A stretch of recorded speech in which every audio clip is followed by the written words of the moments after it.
August 12th, 2023. Make sure you're in front of 1520 Sedgwick Avenue in the Bronx. Real MCs, breakers, DJs, graffiti writers. Shout out to the Tats crew.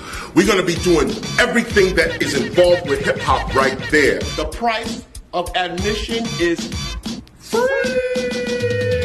And let us say that one more time. Free. Make sure you there, hip hop.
I am KRS-ONE, and we are in Chicago right now, Chi-Town.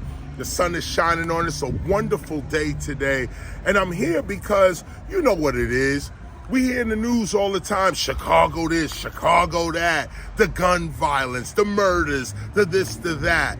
But I've been coming to Chicago for 30 years, okay? Sure, Chicago got its on-the-ground problems. Y'all know what it is. It's in the news. You can see what it is. But this is not the whole of Chicago. Now, I'm not trying to, soften or candy coat the social ills that are going on in Chicago. We all know what it is. But this is not the whole of Chicago. And anybody who's true to the hood, if you in the hood, and you know what's up, you know that ain't what's going on in the hood. Look, dudes get angry, families have issues, and the guns come out. But if you took all the guns away, if you took every gun out of Chicago, the anger and the aggression is still gonna be there. The sadness, the depression is still gonna be there. The oppression and corruption is still gonna be there. So is the issue the gun? Or is it the consciousness holding the gun that is the issue? Now, you know our stance, the Temple of Hip Hop. We don't believe that it's a gun or a knife or a baseball bat that's the problem. Like, we got to take away all the guns and take away all the kitchen knives and get rid of the scissors and take away the hacksaw. I mean, come on, you'll be emptying out an entire hardware store if you try to deal with social ills in that way. What we're really looking at is the consciousness, the mentality of people. It don't matter what you got in your hand. It don't matter what tool you want to use to get your aggression off. It's still aggression. And the issue we got to deal with is this aggression, this anger, this hostility, this, even like I said, even the depression part of it. Because depression and hopelessness also leads to you feeling like I ain't got nothing, I ain't no reason to live. Let me just wild out and hope something good happens, and it never does. What happens is you wild out and the cops come. You wild out and now you fired from your gig. You wild out and you kicked out of school. So at the end of the day, that wild out, we just gonna do whatever. We don't wanna hear nobody. We don't wanna, that's the path of a loser. And we're here to help our people win. We're gonna now walk down to this function. I'm here on behalf of several organizations. We got first the Hip Hop Alliance. The Hip Hop Alliance is landing into Chicago to discuss labor rights, how to get jobs, older folk, how y'all living, how, older hip hoppers, how you doing it here and how can we help? That's the Hip Hop Alliance. Then we got the Stop the Violence movement. We're here on behalf of the Stop the Violence movement, and obviously because we're here to stop violence. We're here to raise the flag of peace here in Chicago. We already know that Chicago's a peaceful place. Chicago's a conscious place. But too often, just like my music, dudes don't want to uplift the conscious. They don't want to uplift what's going on good in the community. So we're here to make sure that goes on blast. Every time, if all you're going to hear is murder, murder, murder on the news, then that's what's being promoted. That's not what's going on out here. That's what's being promoted. I'm here chilling right now. Look at this. I'm here on Hamlin right now. You got to come over here and come down on it. I'm here on Hamlin right now, chilling on the corner, doing my thing. Ain't no shootouts out here. Ain't nothing going on out here. There's peace out here. And as a matter of fact, I'm getting ready to walk down and blaze this crowd real quick, get pictures, photos. You're going to see the love going on right here. And that's why we picked the hood. We ain't in downtown. We not here. We on the west side. Shout out the west side, Chicago.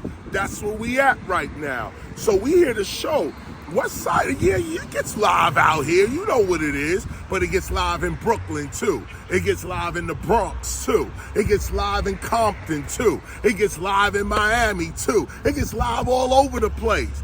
But there's always a majority of people that are going to college, got good jobs, just invented something, starting their entrepreneurial business. So many film directors here, movie producers, television producers. This is the spot when it comes to creativity and higher consciousness. So don't be fooled. You know, Public Enemy told us, don't believe the hype. Come to Chicago and see for yourself. We're gonna go do this right now.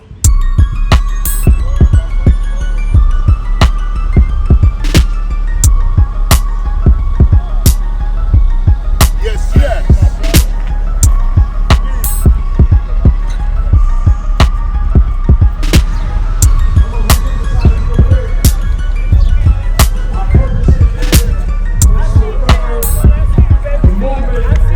What up, my G? Can I get that motherfucking picture, baby? You gotta get it right now. Put it right now. You ready now? I'm gonna hit my graph. Okay. Real graph going on out here. That's right. That's right. Get a close up on that. That's right. Yo! Hop up! Here we go. Jordan, how you doing? Yo, introduce yourself. You talking to the world right here. What are you doing out here?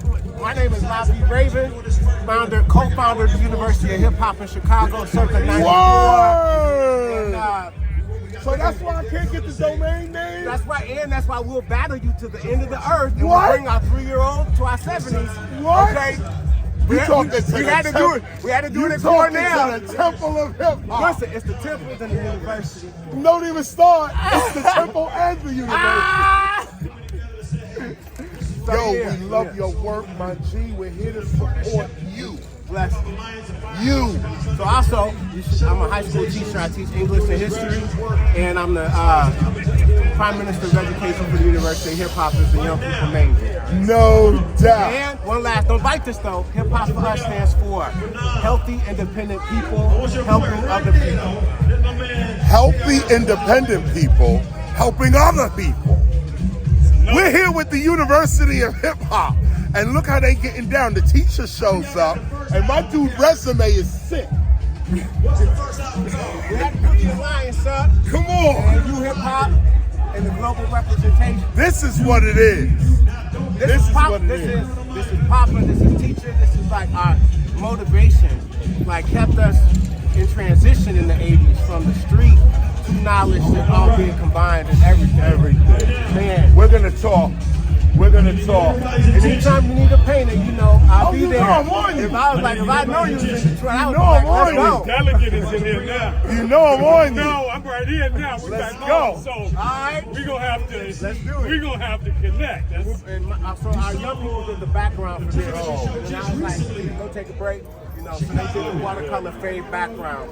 And you got We do this open mic every week here at Alliance. Global We Alliance. start off with this end. So I want everybody to pay attention. That's for Nam. The outline For on it. Nam. No. For Nam, the great artist No. from Chicago. Thank you. Straight out of it. I'm going to get on that mic. Go get on that mic. Go get on that mic. I'm the publicist for the Firehouse. The WGN is here, so we would love to get you on stage while you're talking. So we can So what you saying to me? say, let's go. Let's rock. Let's go. Thank you. Everybody bring it in a little bit. Everybody bring it in. We about to do this affirmation. Everybody that sit down right there. Come on, stand up for the people who can't be here. For our brothers and sisters that's locked up, man. For our brothers and sisters that can't be here right now. People who don't got no phones and can't hear about what's going on right now. We're doing this for them. We want to catch social media catching us living, not surviving. We don't survive no more. Ashe? Alright, so we've been doing this affirmation, man, since 2008. Alright, and so it go like this. Everybody put your hands up like this. Put your hands up. What's up, Ebony? What's up, Ty Rizzo? What's up? Alright, repeat after me with your actions and your words. Ha! It's the west side. I know we can get louder than that. Ha! Ha! All my brothers and sisters, we'll come together. Must come together. Y'all ain't clap. See, that's how I know y'all ain't all the way. Must come together. Have come together. Look at us. Look at us. Look at us. We free ourselves. We free our hood joke. Our hood joke. And we free our world. When I eat, you eat too. When I win, come on, y'all win. When I win, you win too. If I got cookies, then you got cookies. Come on, let's finish strong. Ashe.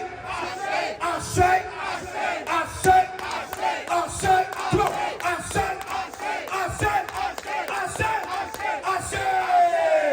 Now give somebody a high five, like bow, bow. The front and the back. The front and the back. Bow, bow. Show your love. Hey. Show your love. Show your love. Show your love. Show your love. Show your love. Show your love. Show your love. Show your love. Finally the mic come around. Give me the beat and let me rock a mic and light it like a bomb. Finally the mic come around. Give me the beat and let me. So much love in my city, so much love.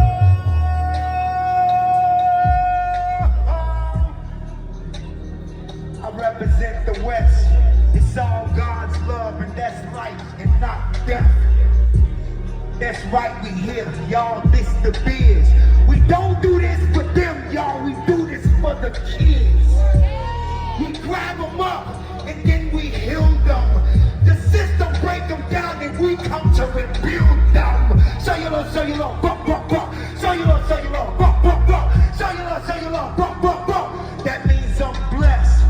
You must understand that knowledge reigns supreme over nearly everybody. Introducing KRS. Hey, it's good to see you here. KRS spitting in the atmosphere. You gotta see, I'm spitting raw and it's clear. Man, I just came from over there. I drove up. Y'all never seen the 4-wheel and see spitting raw. I came off the 90, took a turn on the 94. Came right here, drove up. I think that's what, Camera 7 I can't see, it's too far in the back. So I'm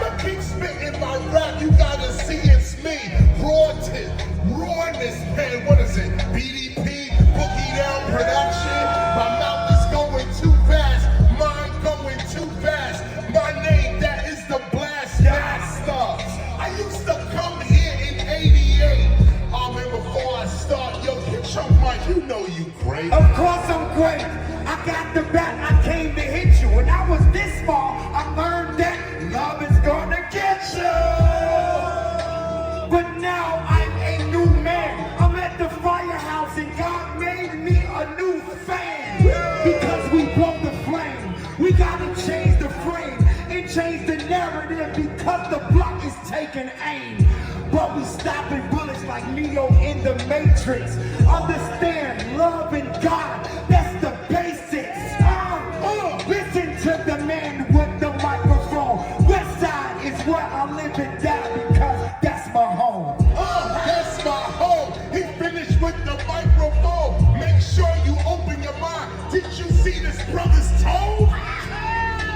Oh man, you got the camera on me. Hardness, this is no softy. You have got to see rawness. What am I talking about? M-I-N-D, get it right.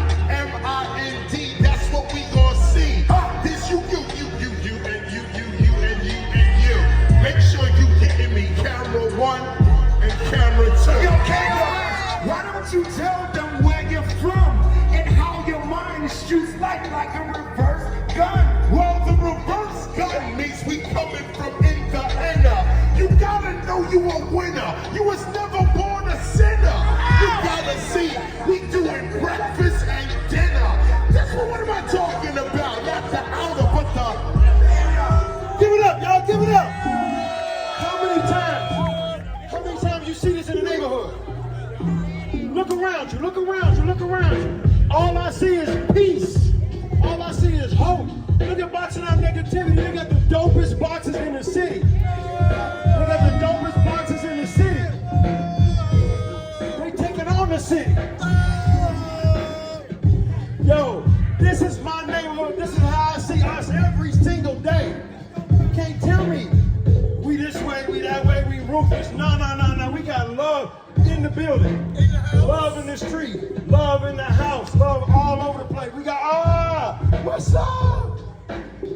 Yo, we got more to come. Right now, though, I need you to really listen. I don't need, you can have your cameras on, no problem. We got 2 young men who I've been blessed to know and walk alongside with, whose lives have been impacted by their commitment to stop the violence. I'm talking about stop the violence in their own history and their own experience. They now are on staff at the firehouse. On staff at the firehouse, and they are mentoring other young cats, holding them back from stopping the violence, keeping them from not living their full potential. Y'all with me? So it's their first time coming up on this stage to tell their story. I need you to really listen, because when you've been with somebody on a long time for a journey, and you don't see them go from this to that, and then they're gonna come and share their heart, I really want you to listen to them. Because what they're about to say up here is what we are about in this neighborhood. These brothers been on staff for a little bit at the firehouse. Now they are impacting lives. Come on up here, Frederick, come on up here. Quay, Jaquan, Wington, the whole government joint.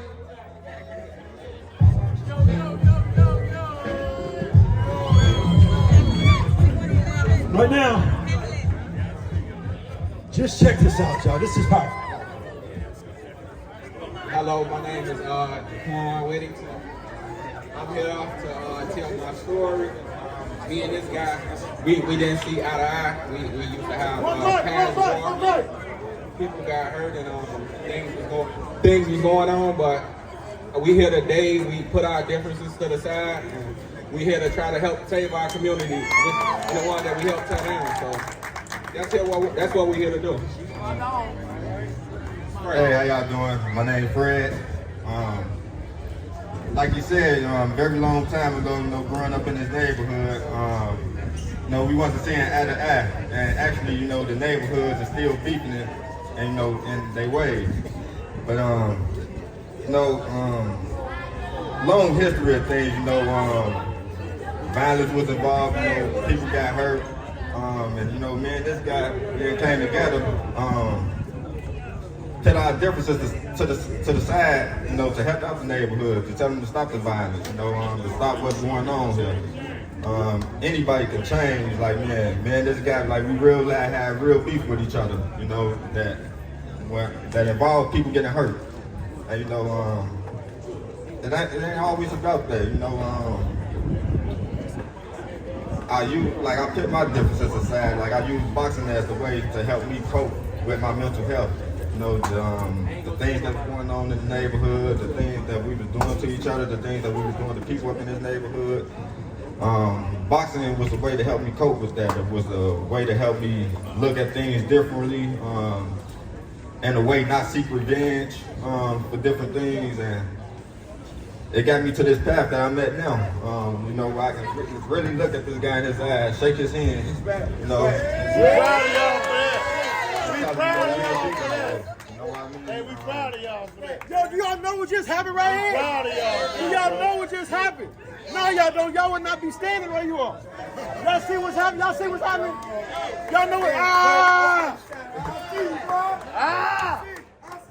You know, I'm from this side of the neighborhood. You know, he's from 16th.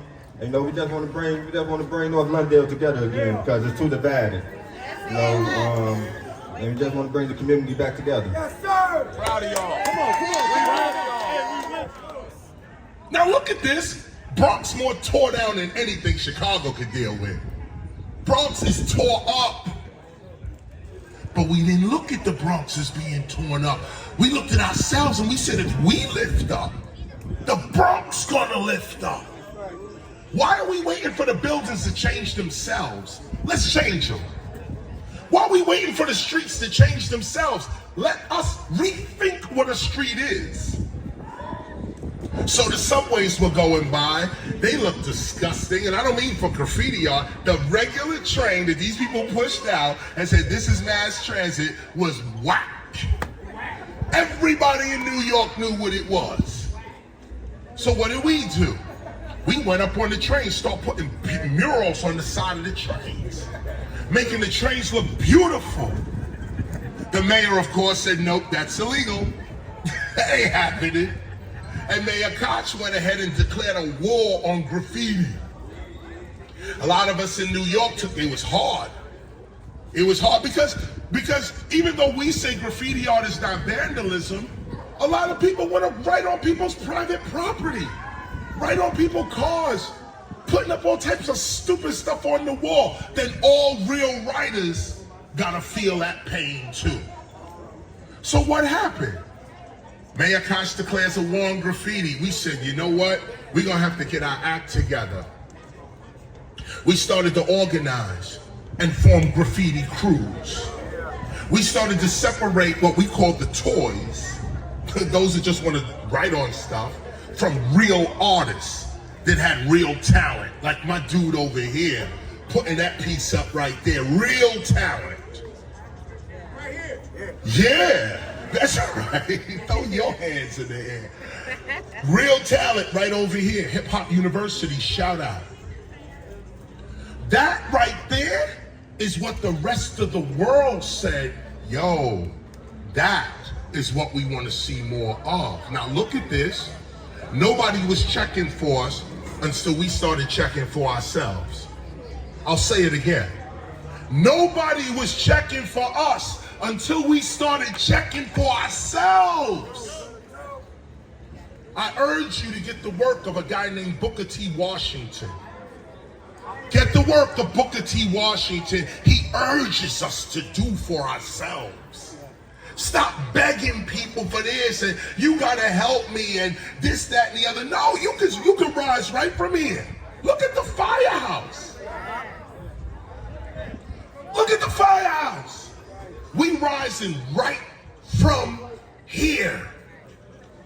Now let me hit you with this other piece. What am I saying? One, be a friend to your future self. If you have no self-respect, then you ain't got nothing. I mean, self, you can respect whoever you want, but if you ain't respect yourself, this is the key to value right here. Respect for yourself. When you respect yourself, you take care of yourself. You don't get involved in dumbness. Because why? I'm going somewhere, I'm taking care of myself. I got something to do. Now this is how hip hop saved all of us. Because remember, the Bronx got millions of people in the Bronx. Everybody wasn't hip hop. We was a minority in the Bronx. But we heard our brother Stokely Carmichael, his name now is Kwame Ture, rest in peace. We heard him say, revolution only works for those that participate. I'm gonna say it again. He said, revolution only works for those that participate. Everybody else standing on the outside questioning, looking, you get hit from both sides. You can't be neutral in no war. Pick a side. You either for evil and ignorance or righteousness and knowledge. Now, if you down with evil and ignorance, that you know the path you on, so why we crying when the result comes up? You on the path of knowledge and truth, we know where that's going. So when you succeed and rise up, why we even praising you? We knew what it was supposed to be.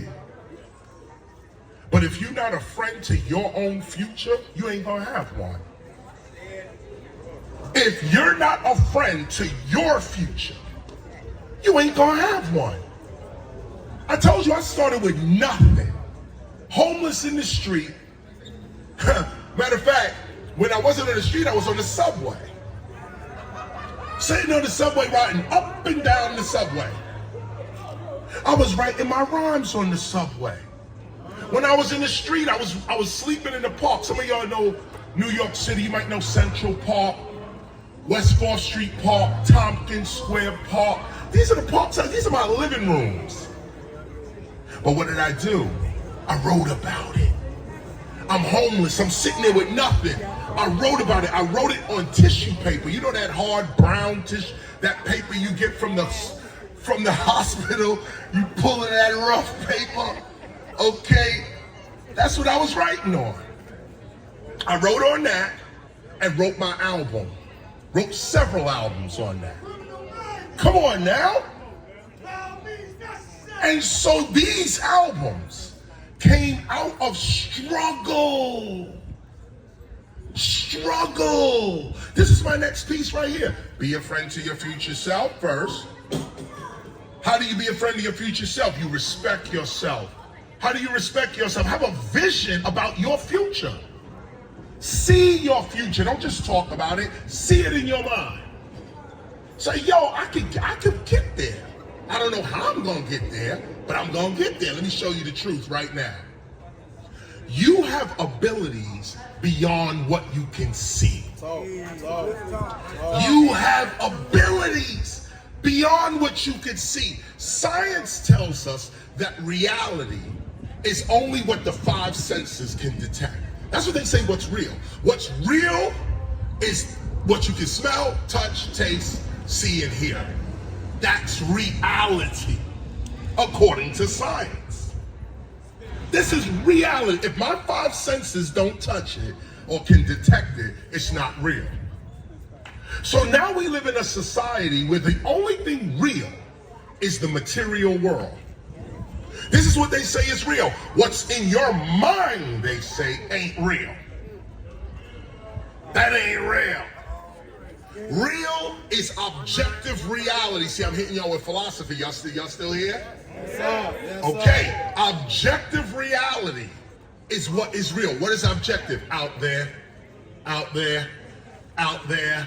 Whatever you can see, touch, taste, smell, this is reality. But what about love? You can't touch love. You can't hear it. You can't smell it. What about justice? What about faith? What about forgiveness? Mercy? What about peace? All these things exist, but you can't touch them.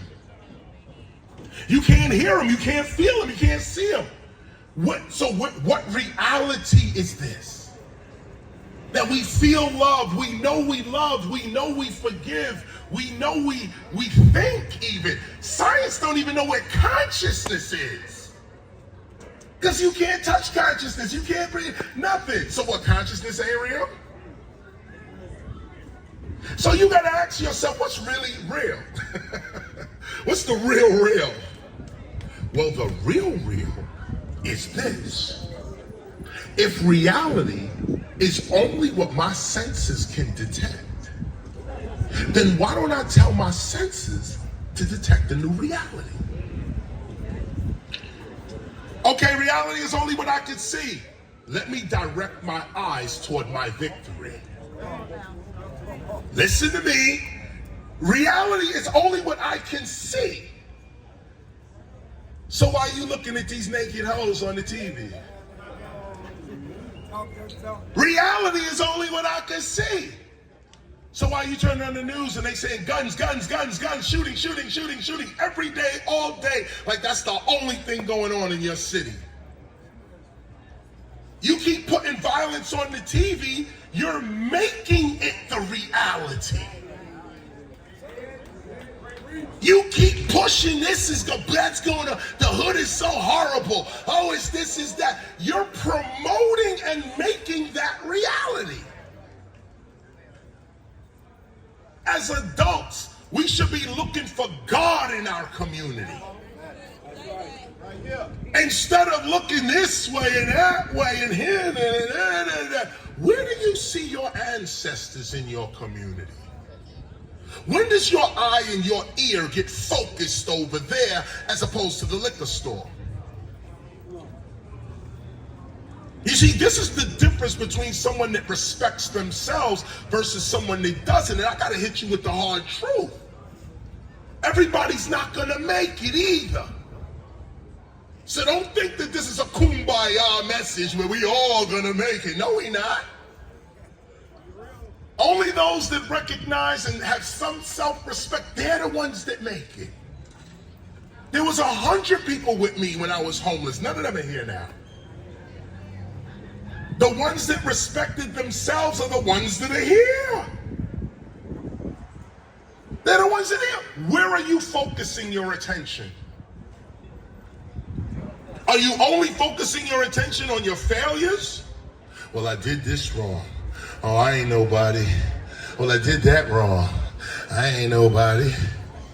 This is the mentality?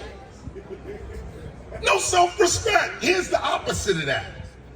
Well, I did that wrong. I don't do that no more. Once you rise from your wrong becomes a degree to teach others. You didn't hear that? Yeah, I know this is going over your head. I know it is. I know it is, but I'm going to say it anyway. The camera's on me. So I'm going to go ahead and say it again. Okay?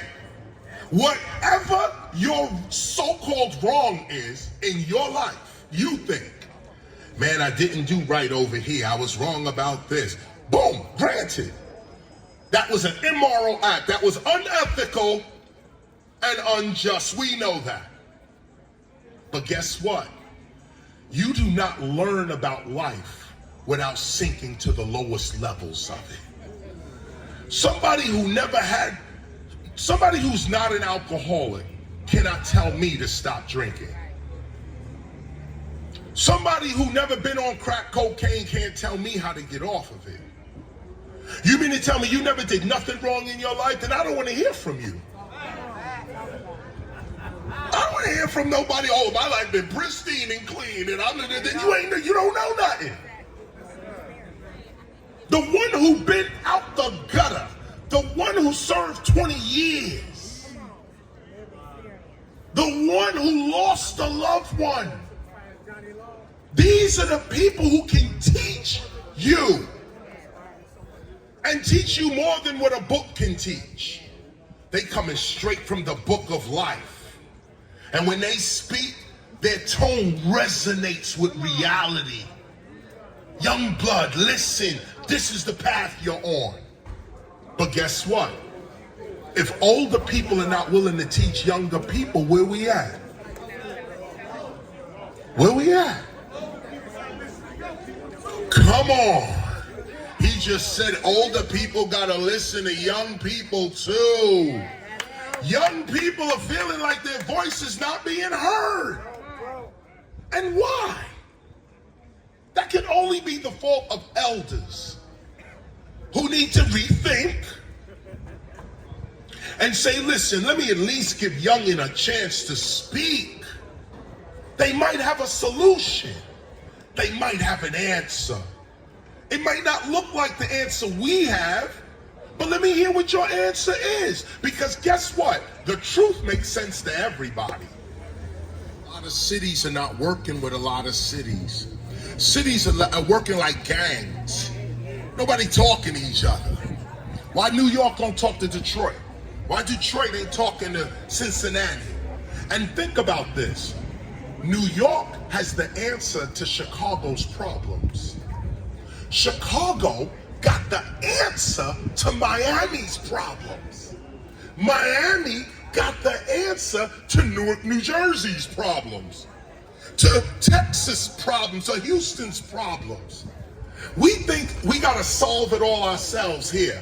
It's my city, I gotta solve it right here. Nah, that's a national problem we got. The hood is national. So we gotta think nationally. Not just, oh, we gotta solve the problem right here in Chi-Town. No, Chi-Town can become a problem solver for another group. You guys are wise in certain things that other cities are not wise in. Some cities are just getting started with something you already been going through for 30, 40 years. A lot of y'all can come to these other cities and be like, yo, I've come from this place and here's how we got out. Other city didn't even hear it, never heard of it. Philadelphia probably needs to hear from Chicago. Philly needs to come to Chicago. Maybe Philly got an answer for Chicago. But if we stay isolated in our own little hoods, this is that divide and conquer, y'all. And I know it's deep in Chicago. West Side. Nah, be proud of your hood. Stand for your hood. But also realize that this is how they conquered our ancestors. By saying you Ashanti and you Zulu. By saying you Zulu and you Ethiopian, and now we looking at each other and divided up Africa. You have all the right to stand on your hood, on your neighborhood, and be proud of your neighborhood. You're talking to the guy that wrote a record called South Bronx. I'm proud of the Bronx. But Brooklyn's right there. What, I'm supposed to be at war with Brooklyn? And we all trying to get New York together? We know New York got problems, but what, we gonna keep fighting? I'm from South Bronx. It was a big issue with the Bronx and Queens back in the days. I mean, I was at the start of it. Okay, big issues. What happened? We grew up. We put that kiddie stuff aside. And guys like Mobb Deep and Nas and Quebec are all from Queensbridge projects. They all came and we met in the Bronx, met in Brooklyn, met in Manhattan. And said, nah, we gotta do records together, yo. We can't be sitting here fighting and going, this is stupid, it's too much money to get. There's too much money to get, why are we sitting here fighting? Well, this is how we stay in poverty, divided and fighting each other. So if you got ears to hear it, hear it. Everybody not gonna hear it. Everybody not gonna hear it. This whole neighborhood, everybody not gonna hear it. Because everybody's not gonna make it. I keep saying that. So don't think this is some kumbaya. But those that are strong enough for this message right now, you're gonna make it. You're gonna make it. You're gonna make it. That's the man. You are going to make it. Change your name if you need to. Change your language if you need to. Be a friend to your future self. Have self-respect. This is what changes neighborhoods. The neighborhood never changes. It's us that change. And when we change, the neighborhood changes. Pastor Phil, DJ Rock On, Phenom, the whole Firehouse community. Hey, look. Hey, Chris, I got a personal gift for you that I created 4 o'clock this morning. Hey, look. I love you. You came a long way. Man, look. I'm 55 years old. I started doing graffiti back in like 82. Word, and I thank you, brother, and I love you. I thank you. Word, Look at man. this. Man. I don't do yes, I am A-Life. I preach to God, yes, I am A-Life. Who I be? Damn, an MC. Matter of fact, I don't want attitude, but I believe everything that I spit is like a trinity. You can never stop me even if you had an octagon. Matter of fact, well, you know where I stay on. I got a green light, I don't be red on. What? Yo, keep it flowing. I wanna do 4 bars, me and you know it. I'ma spit 4, then you go after me. We live on the mic, we showing them MC. So here's the first bar, this is how we do it. Make sure you run through it, me, I'm like fluid. You gotta understand as you hear it. The DJ's going eerie, but I'm putting it in your spirit. Other than my spirit, damn, matter of fact, I guess I gotta feel it. Something like my senses. Matter of fact, I think it. We already know common sense is never feeling. Whoa, that was 4 bars, you really hard. We're doing it freestyle, this is not a song. You gotta overstand, have faith, no doubt. We chilling right now at the firehouse. Hey, chillin' right here at the firehouse. Matter of fact, I respect my lady, I don't touch her blouse. Well, you know I do everything. I don't talk praise, but we don't be silence the mouse. Silence the mouse like Biggie. It's getting tricky. Yo, come and get with me. Yo, I'm here to get with you. I tell you right now, D-Nickel, y'all feel the spirit. This is what we gon' do. Pastor Phil made us hear it. This is what you do to pastor, bring us all together. KRS-ONE, this is beautiful weather. This is how we do it up here in the firehouse, D-Nick. Microphone misfits, you know we come to spit. My brother right here, where you at? I know you trying to get a beat. That's what we come through, yo. It's down the heat.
But the sound of a gun was a doorbell. Innocent was killed and the ignorant said, oh well. Way before I gave my life to Christ, I would move a pack of knife, busting dudes' heads, not for acting right. No more fist fights, not in this life. You better get right, they're taking wigs off like a chick fight. Never was a heavyweighter, kept steady paper. Never got locked for a petty caper. No, I caught a gun charge, was trying to get me years in. Was comfortable though, I never really feared men. All my dudes live life just to take risks. Straight stretch some on they back like a weight bitch. Still I lived that life that didn't make sense. So my dude just got shot and he didn't make it. I gave my life to God, I couldn't take it. But still I was holding back, was feeling like I could do more than that. So I let go my steam, I let go my dream. Said I'm letting go of rap. They didn't understand. I had other plans, throwing rocket jewels, wrapping money up in rubber bands. I saw the light cloud, time to pipe down, put the mic down. I'm living in eternal life now. I picked it back up to do it for the Lord still, but with more skill, you hear about me, Lord's will. I'm saying never put the guns down. Y'all just stand down, stand back. I ain't falling for a white lie. Murder talking the music, guns in the game. Sister body got done, low self-esteem and inner shame. No men becoming sissy, private system. Only blacks can use them. I can never forget this. While we in this, boxing out negativity. No figure me, never 7-3, never ever stopping me, never rocking me. Who wanna copy me? Now stop right now. After this one ain't no coming down. KRS-ONE, yeah, we here to have fun. I'm doing this off the line and I'm short shot number one. You better know it now, cause after this one, ain't no coming down.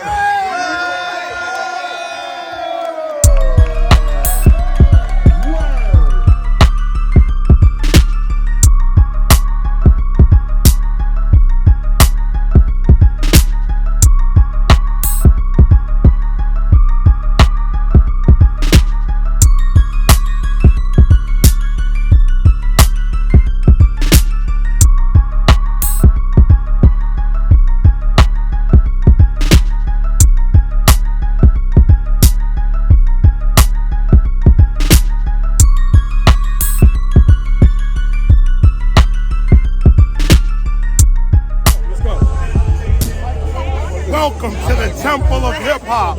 I am KRS-ONE. We in Chi-Town right now on the west side. Pastor Phil is leading the whole charge. This is the firehouse. My dude spit the flame fire. Say your name, who you at, where you at. Hey, I go by 3.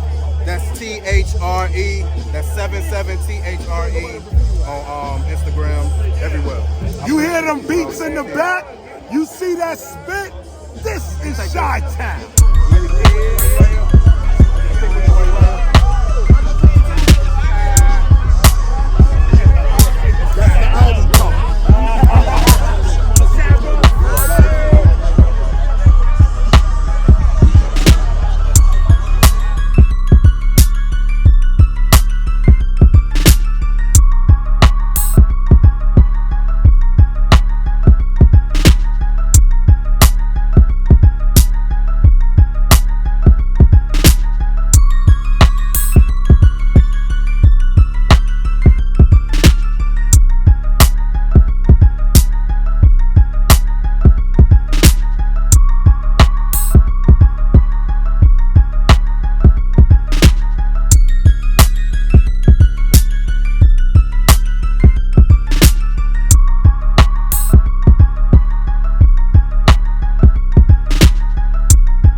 So here we are in the south side of Chicago, and we're checking out Double Dutch. This was an early part of hip hop. Check this out.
violence movement.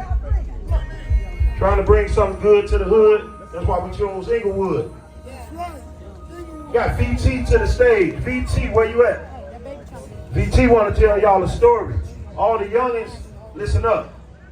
Hey, how y'all doing? My name is VT. I ain't got much to say. I just want to encourage everybody, no matter what y'all doing, just keep it going, don't give up. I do a back to school giveaway every year. My first year was 2022. It got shot up. I was shot 6 times. 2 times in my lungs, 2 times in my liver, 2 times in my kidney, but I'm still here. Every year I go harder. The first year was 500 book bags. Second year was 1,500. This year I'm trying to do 2,000. So no matter what y'all go through, just keep going, keep strong, and believe in God. Thank you. Hey, I don't know if y'all heard that brother. That brother got shot 2 times in 3 of his major organs, and he's still here. So if he can do it, y'all can do it. Real talk. I want the Ogden Park Vikings to come to the stage. Ogden Park Vikings. Come on, man. Y'all don't. Y'all gonna do some laps. Y'all walk up here. Ogden Park Vikings to the stage.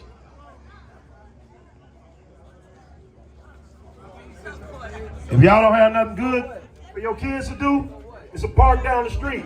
Get them involved. Ogden Park Vikings. These are the reigning Park District champs for Chicago. Park District champs. They won the Mum Bowl. So, Chris, where you at? They got to get back to practice. Could you get a picture with them right quick?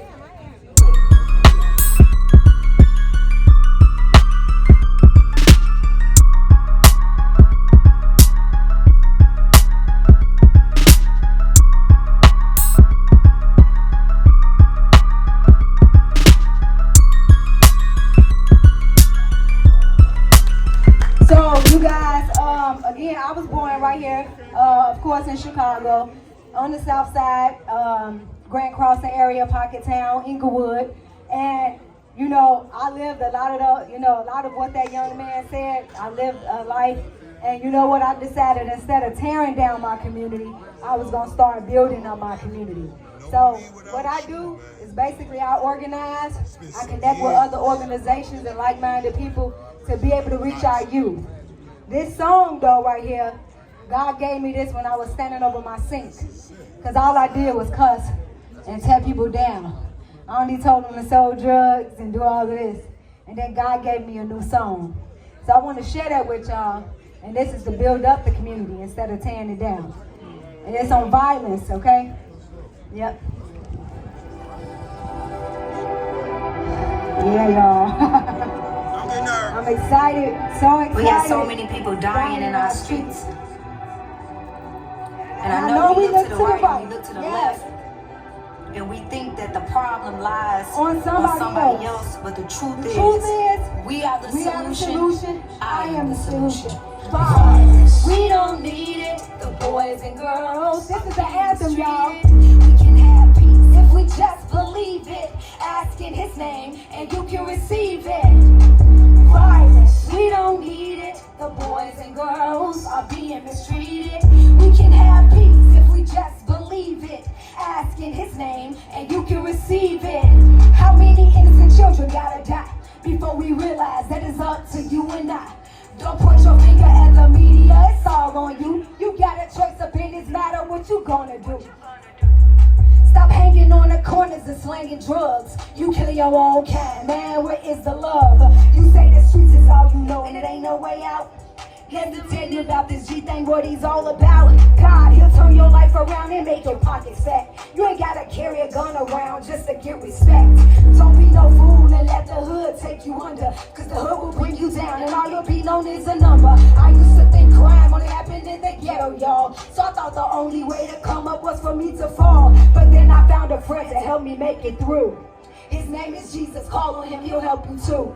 Come on, y'all, violence. We don't need it. The boys and girls are being mistreated. We can have peace if we just believe it. Ask in His name, and you can receive it. Come on, y'all, violence. We don't need it. The boys and girls are being mistreated. We can have peace if we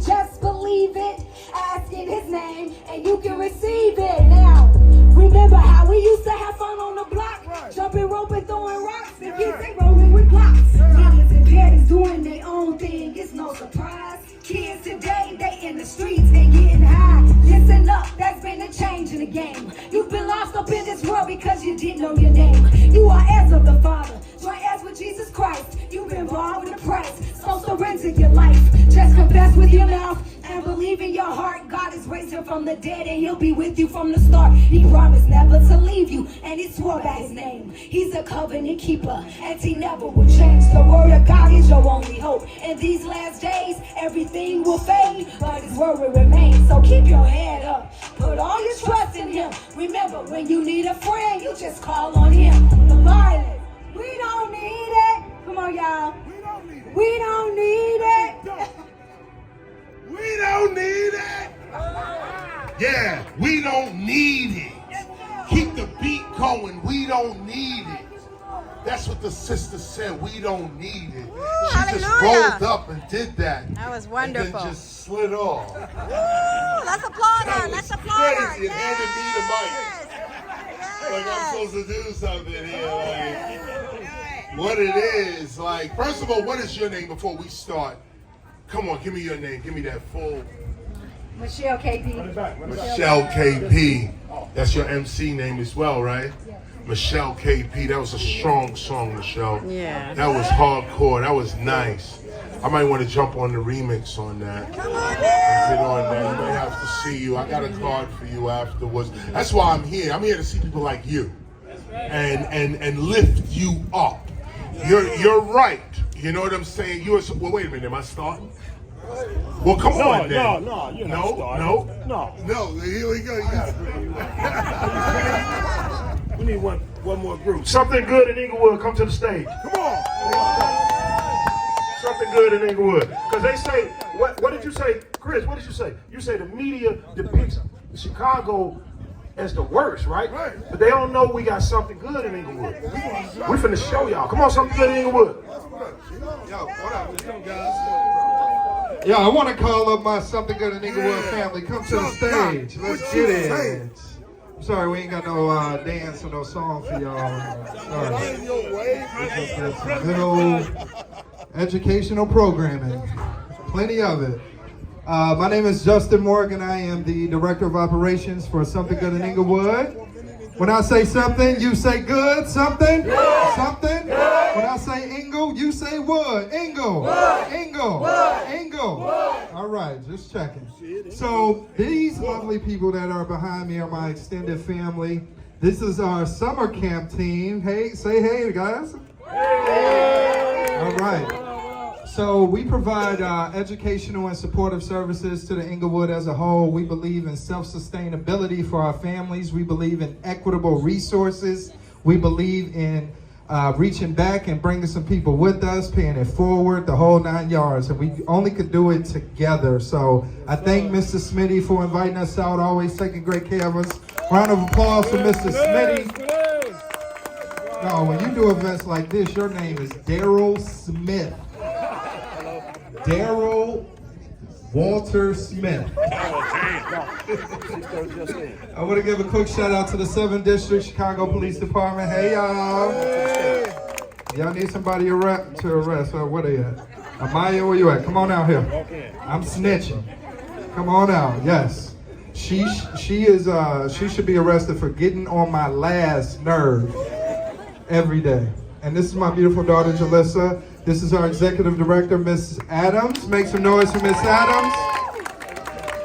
I want to pass the mic real quick before we get up out of here. We got two wonderful young men who are twins who are enrolled at Morehouse College in Atlanta, Georgia. Round of applause for these Morehouse men. And we got future Morehouse men and future college students overall. I want to give a special shout out to Miss Courtney Smith, who is an educational prodigy. She is going to school in Boston right now. Don't be shy. Come on up here, girl. Come on up here. This young lady is born and bred in Inglewood. She goes to school in Boston, Massachusetts off a full scholarship. Greatness right here. I can't even spell Massachusetts. Okay? And she's going to school and she's destined for greatness just like all of our youth. So I want to give it up for Mr. Cameron and Carvin Pugh real quick. Our Morehouse man, come on real quick, Yes. Thanks up for the Pugh. All right, so listen. I'm not good speaking in crowds, so I'm just speak from the head, you know. That's right. So when I came back to Chicago from Morehouse this summer, I wanted to be more involved within, you know, the community. Morehouse teaches us a lot about community service. They teach us a lot about, you know, paying it forward, giving back. So that's what I wanted to do this summer.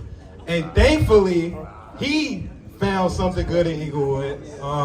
He brought me on like 2 days after he was hired. So I just want to give a big shout out and thanks to Ms. Adams for even putting this all together, as well as Mr. Morgan, because they do help out a lot behind the scenes and everything. So when I say something, y'all say good, something, good, something, good, Eagle, Eagle. All right, thank you. I want to ask Mr. KRS-ONE to come hop in the photo with us real quick. Yes. Wait, hold on. Do y'all know who this is? That's because he don't want to rock. But this young man, Lil Uzi Vert wouldn't be able to rap if it wasn't for this young man right here. All right? Make some noise for Mr. KRS-ONE. Yes. And your parents and your grandparents are going to be like, y'all met KRS-ONE. Y'all met him. All right, let's hop in this photo real quick. Daryl Smitty, yeah. And I want to give a shout out to Mr. David Raw. He is with us from the University of Chicago. Yes. Everybody smile on 3. 1, 2, 3.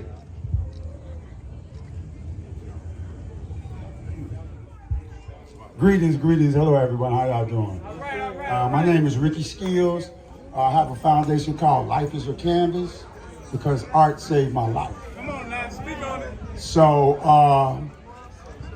in due respect to you, brother, when we was coming up, you was the only one teaching us. You was the only, like, we didn't know nothing about nothing until he started talking. I'm like, wait a minute, the Bible was black. Come on. I said, wait a minute. That's right, brother. The Bible was black. And from then on in, I've been yearning for knowledge and education, bro. I'm self-taught. You know, like I was a product of the street, selling drugs, using drugs. On this very corner. Come on. On this very corner, on this very block, y'all. And I'm so pleased that I'm able to help the youth. I teach art over here at Chatham Charter on 90th and Langley. And I'm grateful really to present this picture to you, bro, because I grew up with you. That's right. I grew up with you, man. And I love you, man. Chi-town, New York. Man, Scholar Rock, Miss Melody, all of them, the whole crew, bro. Thank you. Thank you.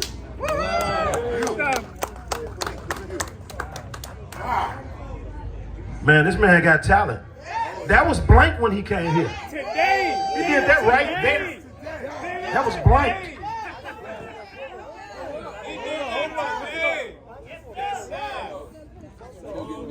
That's good stuff there. Hold on. That's good stuff, baby. That was blank cam. I am smiling. Smile in the face. And he got on his summer hat. And my summer coat.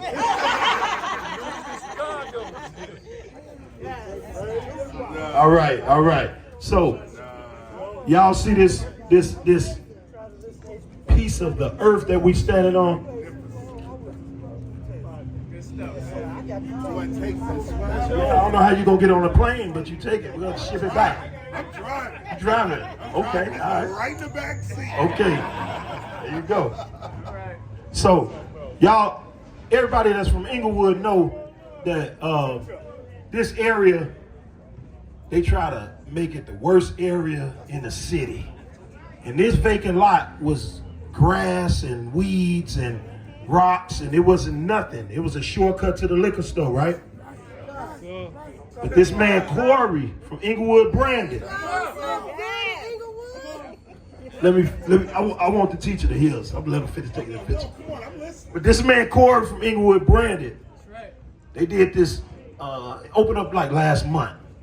And I said, man, what a venue. We're looking for a venue to do this. Corey, we need to use it. He said, come on. And he has a presentation for you. I'm going to let him say a few words.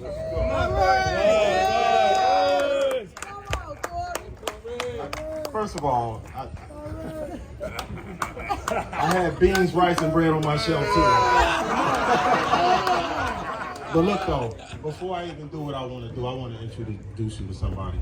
A lot of times when we get communities like this, we don't really get to see farmers.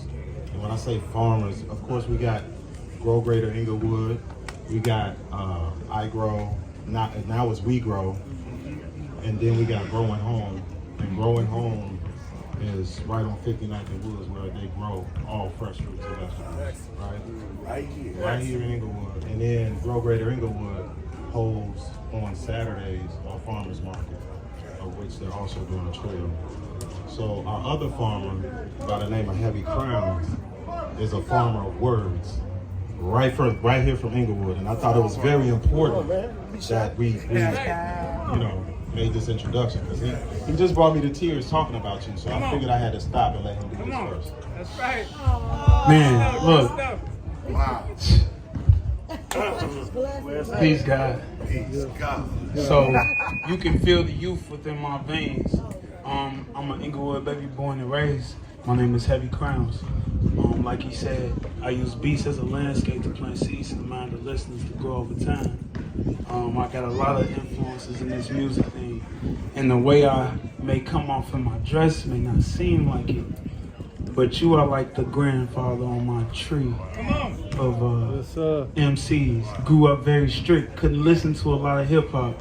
First CD I ever got was Spiritual Mind. Whoa! So like, it's very, very real. I just opened up for Diggable Planets 2 weeks ago. They spoke life into me in a crazy way. And I'm here to just, I guess, pass that energy and speak life into you. You really matter. Even to the ones before me, I was one of them little shorties in the crates when I wasn't even supposed to be. And I found you. So I appreciate you. You are a big reason why I do rap and serve in Inglewood. Because it's been the point. You know what I'm saying? So, peace to you, man. I feel like a farmer right now. Raising up. So we're gonna make sure you got his music before you go though. Yeah. So you can vibe that on your ride back. I will. This is my son, DJ Lil Corey. DJ. So we looking for you. Yeah. We looking for you. So we just asked if he knew who you was. No, he's gonna know now. So that was very important. Now, this space that you're standing on, my store is a couple doors down. We've been here for 6 years now. At the beginning, we activated this space every year for the community, whether it's Fall Fest, Winter Wonderland, a lot of giveaways of foods and things like this. Because of Teamwork Inglewood, so supportive, here's one of the representatives right here. We applied for a grant. We applied for a grant to be able to transition the space. And when I thought about it, what I wanted was this. I wanted artists to be able to come to our community and share the same space as our youth. Give them the opportunity to see a living legend that they may have heard or may not have, but understanding where you come from in this. One of the things that I wanted to do was present you with a gift though. So we're not gonna let you leave here. So open that up a little bit. Now, this is not what I normally put on the box, but I wanted to make sure that you have the address. Oh yeah. So you know where we are so you can come back, right? That's right. So here.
come through, this is not a one-time thing. Well, let me tell you what's going on.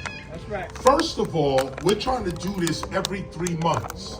I'm trying to come through and take this, because some of you have organizations, you have places, other things going on. I just learned now. I just got closed. We just learned about farms jumping off, and I'm quite sure there's other things going on.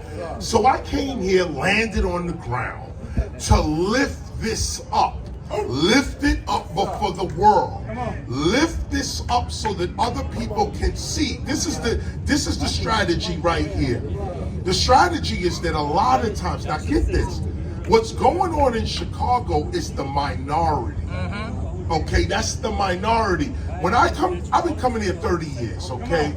I came here, I was first invited by a guy named Pink House years ago. Okay, I don't know if anybody know that there, I don't know. Okay, there's a lot of young people here, you know. Okay, come on.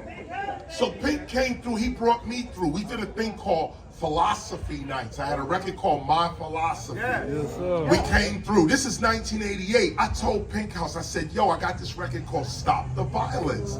I want to bring it here to Chicago and all of that. He opened the way.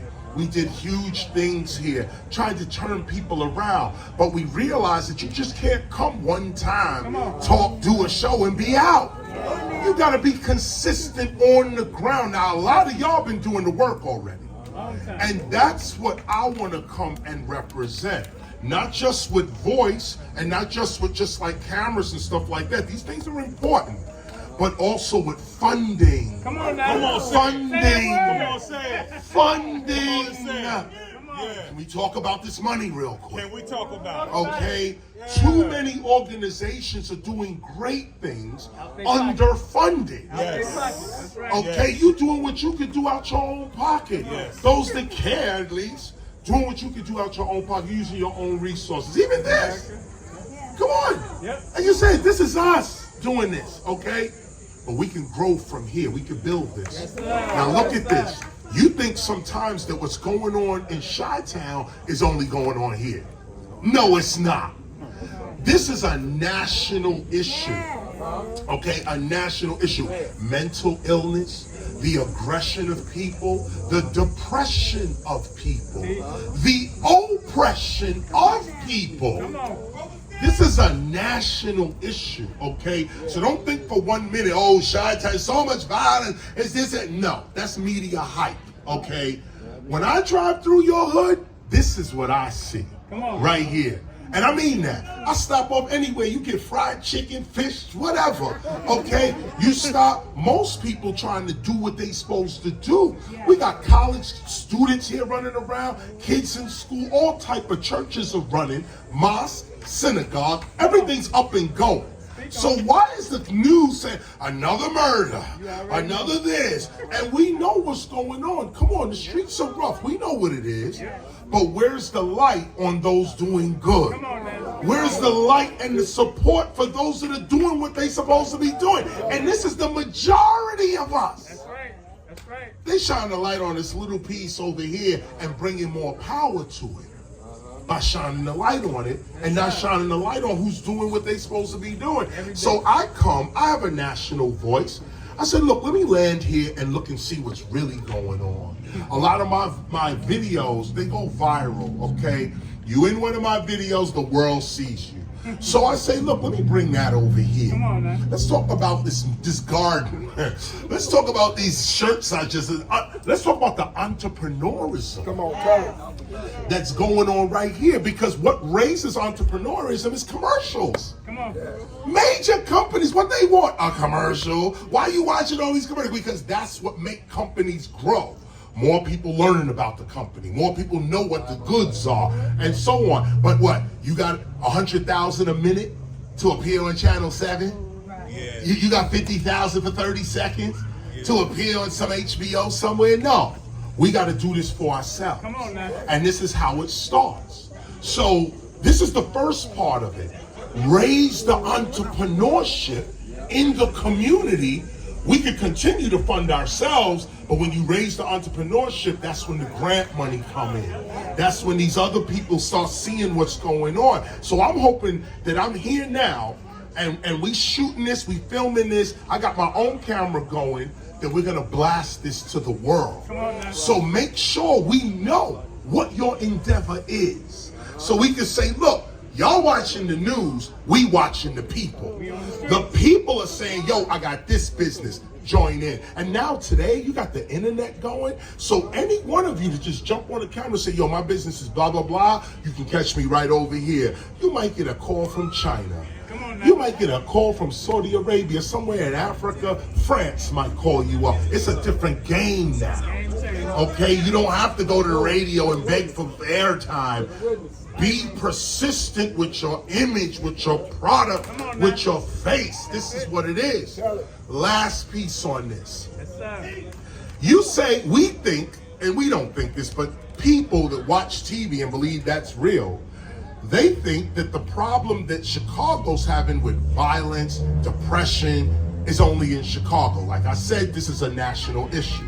So what I'm advocating is that the mayors of major cities, they form hip hop committees in the mayor's office. Okay, a paid for committee, somebody from the area is paid, maybe even voted by the people, paid to do this with an assistant, 2 people, paid from the mayor's office. This is the Mayoral Hip Hop Committee. The reason we need this is because every mayor should have a hip hop committee. Why? Because the problems that let's say New York, the problems that New York, because you know New York got the same problems you got, right? Okay, they just now that we control the news better. Okay, tourism has more control of the news. But New York, the problems New York got, Chicago can solve New York's problems. Big time. No, listen to what I'm saying. New York trying to solve its own problem in its own gate. Come on now. Chicago can solve New York's problem. New York can solve Miami's problem. Come on now. Miami can solve Houston's problem. Houston can solve Compton's problem. The problem is that cities are not talking to each other. Isolated on purpose. Some of the problems, all cities don't have the same problems because all cities are not the same. Some cities have a poverty problem that possibly New York, the center of finance in the world, can fix. Come on now. But we gotta come together and say, yo, forget all these other people. If I know there's a garden in I was gonna say Chicago. I'm talking nationally. Let's bring it right here. Okay. If there's a garden in Inglewood, okay, that product Can go everywhere. Can go everywhere. Which means that New York can solve Chicago's issue. North Carolina, somewhere, Charlotte, can solve Indiana's problem. Okay? So the only group that I see that has this kind of reach, though, is hip hop. This thing we created is a network. And it's beyond this entertainment part. That's the calling card, okay? Rapping, breaking, graffiti, IMC. That's the calling card. But when you get down to the cultural part of this, okay, we got a network of entrepreneurs that need to start working with each other. This is the key word, working with each other. When we start working with each other, we don't need nobody else. We start our own markets.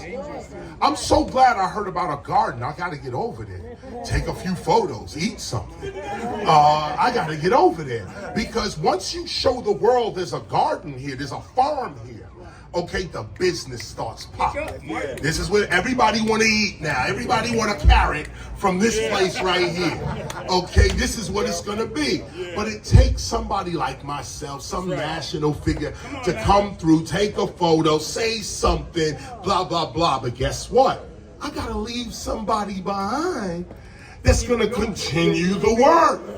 Keep it going, and that person got to get inspired and got to get empowered, which means we got to do songs together. We got to do videos, movies together. We got to write books together.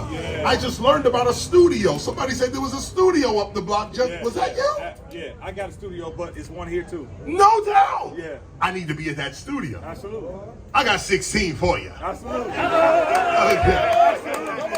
We need to be in that studio and making that happen. So what I'm saying here is that I came in support of your hood, your neighborhood, okay? And you need to take advantage of this. I'm the first one. After me, there's MC Light, there's Curtis Blow, there's this one and that one. We're all coming through. Now, I want to do this every 3 months. I don't want to come now and just say, ha-ha. I want to do that. I want to say, ha-ha today and come back in October. That's right.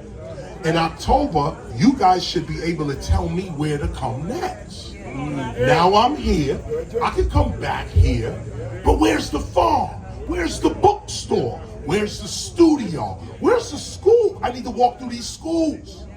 Okay? And we're doing some of that tomorrow as well. But I need to walk through these schools. Some of you are teachers. Don't feel no way. Tell me where I'm supposed to be that's going to make the most impact on our children. That's where I show up. So any MCs in the building tonight want to grab the mic and get it right.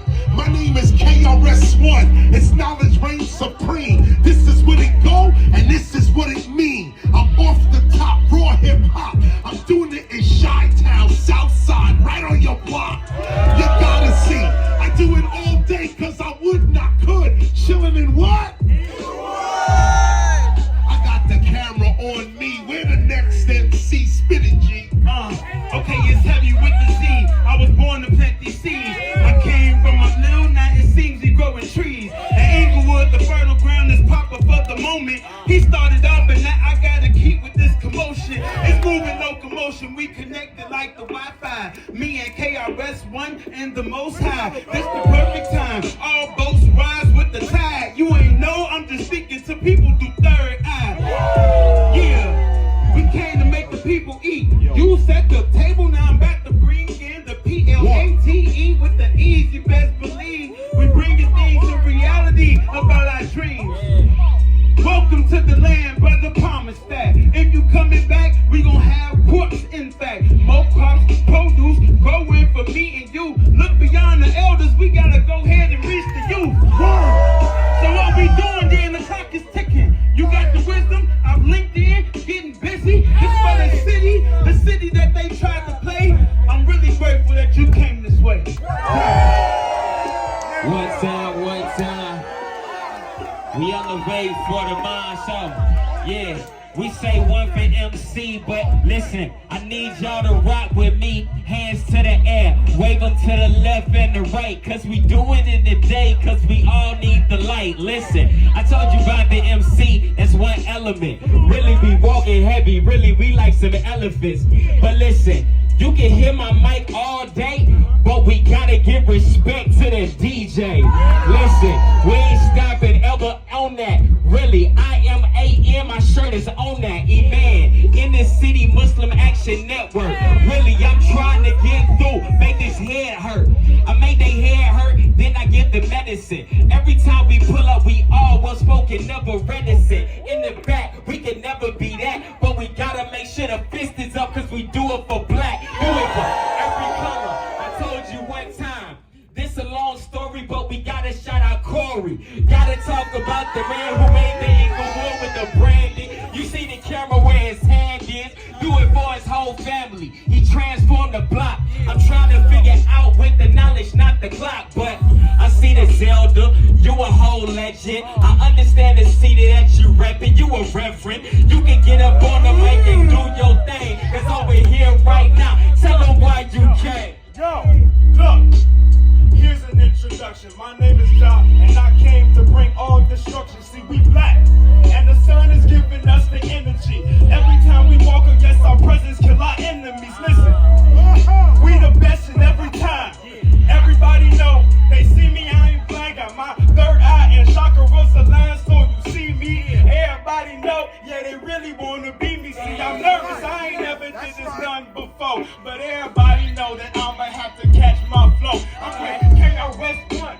I grew up on them seriously, but I'm really locking in spiritually. I'm smooth with it, cut it like it's butter, never stutter. I might have to go and hit them 1, 2, uppercutter. Look, I'm the cleanest for real. I got to warm up. It was like, yo, job, please calm down. You warm enough. The sun is beaming, it's down. It got my energy. I'm spiritually elevated. I'm killing all my enemies. I had to loop it back because that bar was too cold. And they was like, yo, you know I had to rhyme on this flow. And that dude, you cold, man. Please keep on spitting. And you, oh my God, man, you killed them like a villain. Please, KRS-ONE, man, you so inspirational, man. I'm locked in since I was like 3 or 2. My dad was rapping, I was in the stew. We was really cool. I'm rapping just like him, I'm going cool. Oh my God, I'm locked in now. We black. I love my black people. What? I said I love my black people. What? We melanated. We carbonated. We melanated. Carbonated. What? Oh my God.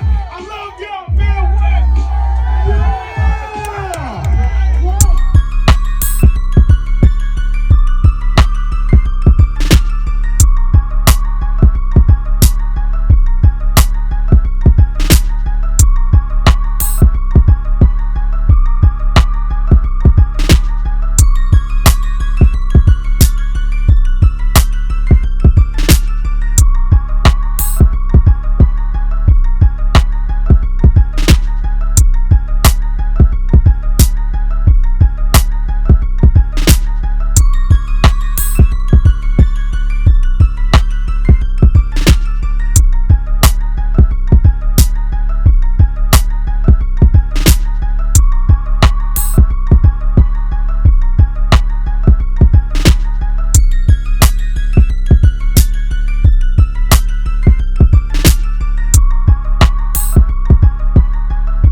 Okay, I don't know what y'all seeing on the news, and I know, of course, there's love, of course, for KRS, but don't get it twisted. This ain't just about celebrity. This is about what this hood is about. You know, this is not about just promoting violence and drugs and all of that. This is really about showing y'all what it really is. You know what I'm saying? When you're a teacher and you're doing this kind of work, it's not enough to just do this work like from here and say, yo, you know, it's just on the phone, for instance. No. The reason I'm showing it to you like this, well, first of all, son one, I had to make sure I grabbed his phone to make sure you get this. But the point is that we're doing this work in the hood. And what I'm saying is, this ain't about bragging. Oh, yo, we from the hood. Anybody from the hood, no, they not saying, yo, I'm from the hood. No, you rep your area because you're proud of your neighborhood. But you want better for yourself. You want better for your neighborhood. You want better for your people. This is what it is. And when I land on the ground, that's all I saw. People walking around, love, peace, unity, and having fun. So I just spit with MCs. You saw the talent is out here. I just met some dope brothers that got it in. I put it on. They didn't know they were gonna do that either. None of this is planned. Well, me being here is planned, but none of the MCing is planned. We rolled up, I grabbed the mic, I spoke a few words, and then son one threw the beat on. And dudes jumped in, and you saw what it was. This is the work of the Temple of Hip Hop. This is what we urge our teachers to do and be about. So what did we do today? We went to the west side of Chicago and we spread a message. We went to the south side of Chicago and we spread a message. Tomorrow we're gonna wake up and we're gonna talk to the mayor about spreading that message through the government. And what's the message? The message is that every city official should, and really mayors really, should have a hip hop committee that communicates with other hip hop committees around the nation. So we can spread some of our resources around the nation. Every city don't have the same problems. Every city don't even have the same resources. So, like I said, New York can solve Charlotte's problem, Charlotte, North Carolina. Richmond, Virginia can solve Houston's problems. Houston, Texas can solve Miami, Florida's problem, like that. If we exchange ideas, we may have the solutions to each other's problems in our own city by just exchanging resources and exchanging ideas. That's what this is. So I'm here with this message of peace. Now, just before we bounce out, you know I got my gospel with me. And you know we're gonna have to read a little bit just before I bounce off. We got a show tonight. See, these dudes is wilding now. See, they gotta throw on to my philosophy now. They know I'm in the back, hiding over here, just left these crazies. And here we are right now getting ready to read this piece and actually get it in. Don't interrupt my shit. You get that pound though? Yo, good to see you. This is Chicago, okay? This is Chi-Town right here. Well, he from Brooklyn. Born in Brooklyn, raised in Chicago, baby. So look, we're gonna get this read off right now, and this is what it is. So you saw the graffiti writing. You saw what the graffiti writing was. So I want to say this to all the graffiti writers. Even though this is, now by the way, I'm reading out the Gospel of Hip Hop. I'm on page 462.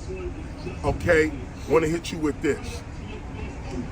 Even though certain graffiti writers prefer to remain outlaws, it is of great importance to the further development of graffiti art as an artistic skill that we use such a skill to decriminalize hip-hop's culture and add to our own entrepreneurship. Graffiti art is a valuable skill in the world that can be developed to enhance one's quality of life. That's what we dealing with right now. This is what we dealing. I'm gonna get back to this, but I want you to meditate on that first. That graffiti art don't have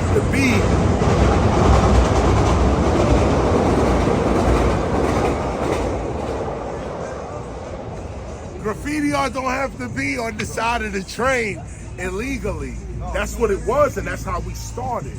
But now we've grown up, and there's more opportunities for graffiti writers than simply putting your tag up and hoping you don't go to jail. So the idea is use these talents, use your skill toward your advancement. Be a friend to your future self. That's what we dealing with. I'll be right back. That was it. Sister, what you say?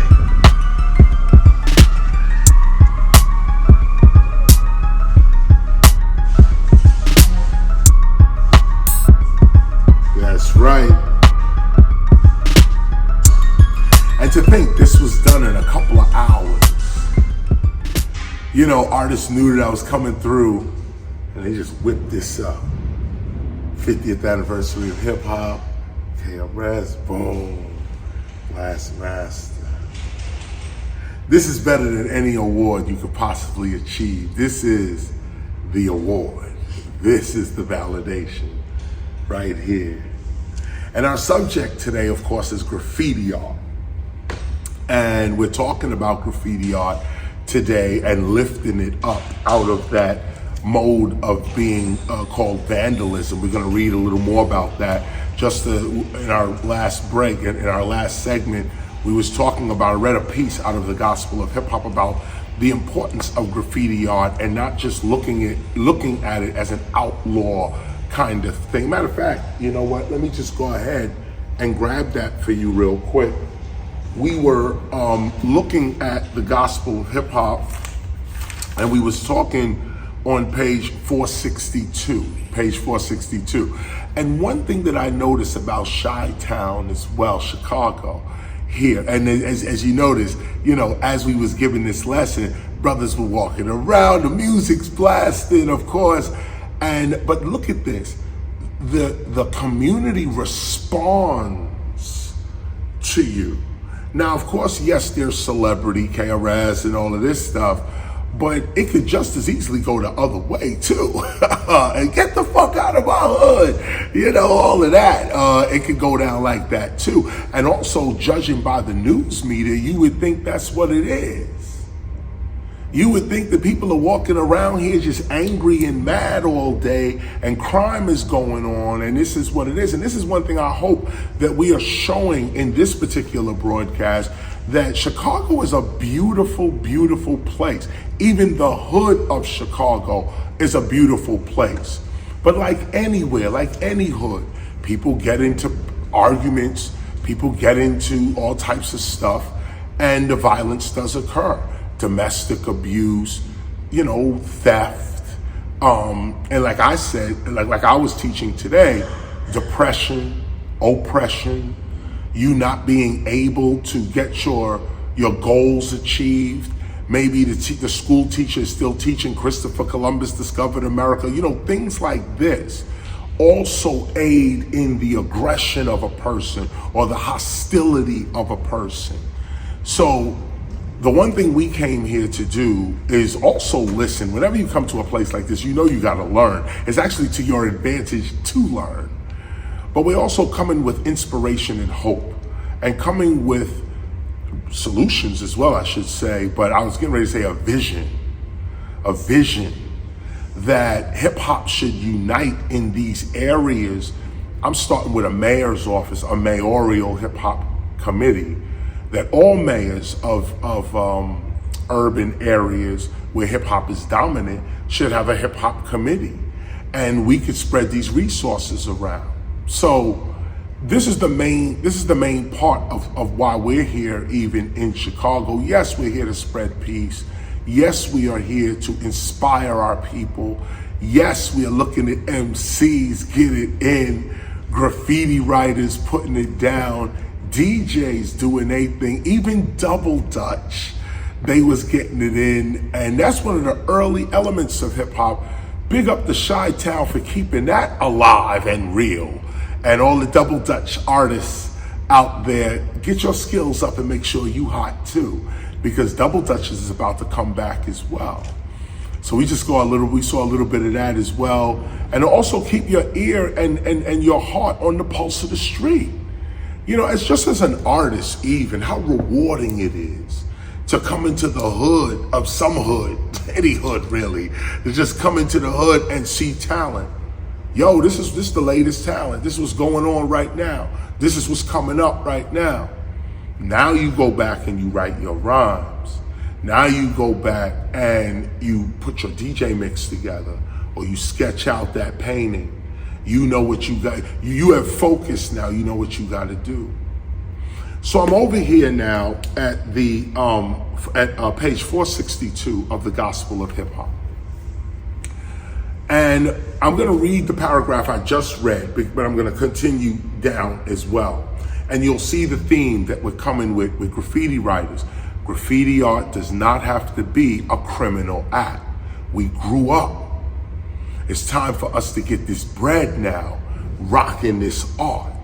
It's time to go into tattooing, movie production, advertising. Let's read.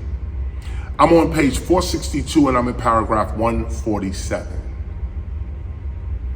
Even though certain graffiti writers prefer to remain outlaws, it is of great importance to the further development of graffiti art as an artistic skill that we use such a skill to decriminalize hip hop culture and add to our own entrepreneurship. Graffiti art is a valuable skill in the world that can be developed to enhance one's quality of life. Eventually, the graph writer should seek ways to advance his art industry. Look at that, should seek ways to advance his art industry for the advancement of all graffiti writers, all graph writers. Getting locked up, hurt, and or killed before one can actualize one's purpose in life actually stagnates the progress of graffiti writing. The whole thing. Imagine great artists being killed. I mean, how does that help the whole art? Let's think about this. We must remain concerned for how graffiti writing is being presented and portrayed in the world. Graffiti writing is not vandalism. It is a form of art, a form of self-expression. Yes, graffiti art shall always be about social protest and getting your name up. But for the preservation and expansion of true graffiti writing, we must pass down to our children the most advanced ways of protesting social injustice and getting their names up without being harmed or incarcerated. The Temple of Hip Hop advises hip hop's gifted graffiti writers to also produce customized clothing, furniture, even DVD documentaries. And this is dating us as well, because I could have just said documentaries, but in the gospel it says DVD documentaries because the technology was new at the time. Anyway, DVD documentaries, animated motion pictures, graffiti art history books, comic books, children's books, toys, and video games. Yes, the essence of graffiti writing encompasses all of this. The modern graph writer has no time for prison. Graffiti art's value and worth to the modern hip hop family is extremely high when you consider a career in advertising, promotion and marketing, website design, graphic design of all kinds, graphic design and all kinds of merchandising and even photography. Hip hoppers are advised to explore these avenues of creative expression as well as bombing and tagging, piecing and burning. Bombing, tagging, piecing, burning. We should be doing that, but we should also be looking at advertising. We should also be looking at tattooing. We should also be looking at how to beautify the areas around us and also getting into furniture. This is graffiti art. Shout out to Mayor, by the way. Mayor and Zephyr, who are doing furniture now. And what an amazing thing to take your mind actually to that level. So that's what we're dealing with today. And we in Chi-Town. The day's not over. We're gonna continue on. But for right now, just contemplate the idea of graffiti art. We have a show tonight, free show to the Chicago public. And it's not really to the Chicago public because this museum called Mosai, or Moda, damn, now I'm botching up the name. Help me get the name right. Dusaba.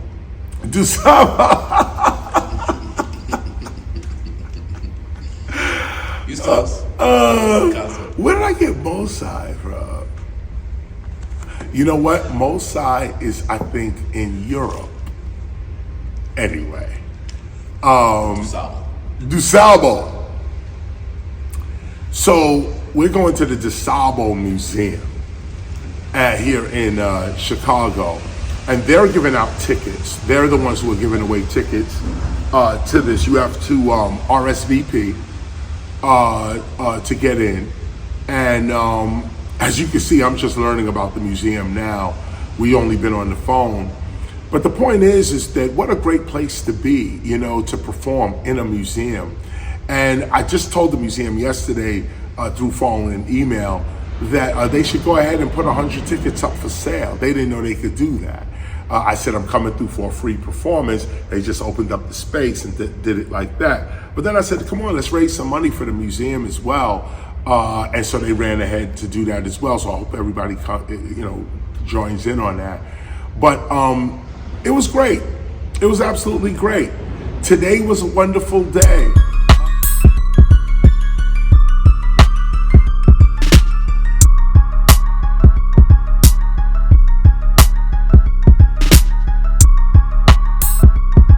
Y'all good? Are y'all good? Are we good? Are we good? Say together we gonna stand and divided we gonna fall. It's time to take our communities back. Y'all make some noise for yourselves. start here going to it, huh? Going to it with me. I'm gonna start with this piece. Listen for the wordplay. All right, we ready? He on point. Yeah. Gifted from birth, gifted with words. Don't usually like riding waves. If I do, it's mine. I'ma surf. The dollar gonna be so worthless. Some people gonna roll and smoke it, but while it's here, I still like my honey's blue like Papa Smurf. A wise man told me as a youngin' to understand that before I die, I gotta make sure I go get me some earth. He told me you could claim the block as much as you want to until you own the land. You really just talking, son, that's not your turf. Okay, Ashe. Okay, yes sir, copy that. I look around and see so many copycats. Mama told me, son, it's just one of you, let them copy that. My engineer told me, keep talking the way you're talking, eventually they gonna get it, look back and see you've been talking facts. All praises due to Allah, the Most High God. I give all the praise to thee, cause without thee I would be nada. I wake up at 5 a.m. for Fajr, pray to hit my rock eyes. Pray the Almighty keep slaying demons at my hands, inshallah.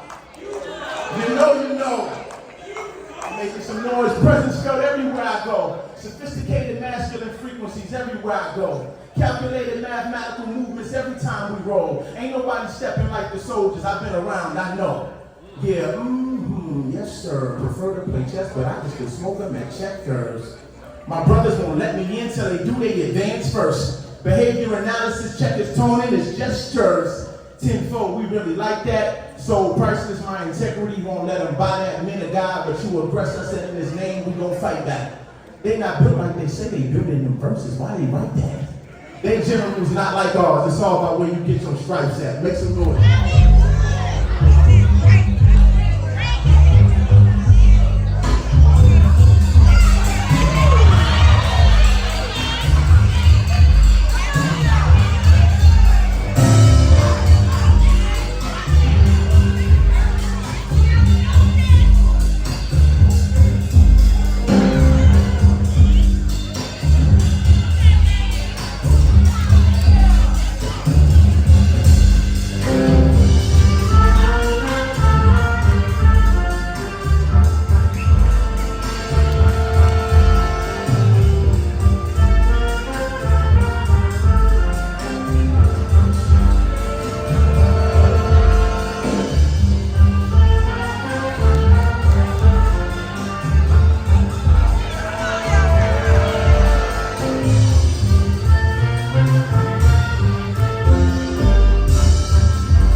for moonlight. Ain't no need for street lights. It's burning real bright. Some folks say we gon' fight. But this here thing that ain't right. 1960 what? 1960 who? 1960 what? 1960 who? 19. Hey, the mama city's burning. Break down the line. Break down the line. It's burning. Can't put out the fire, but it's burning.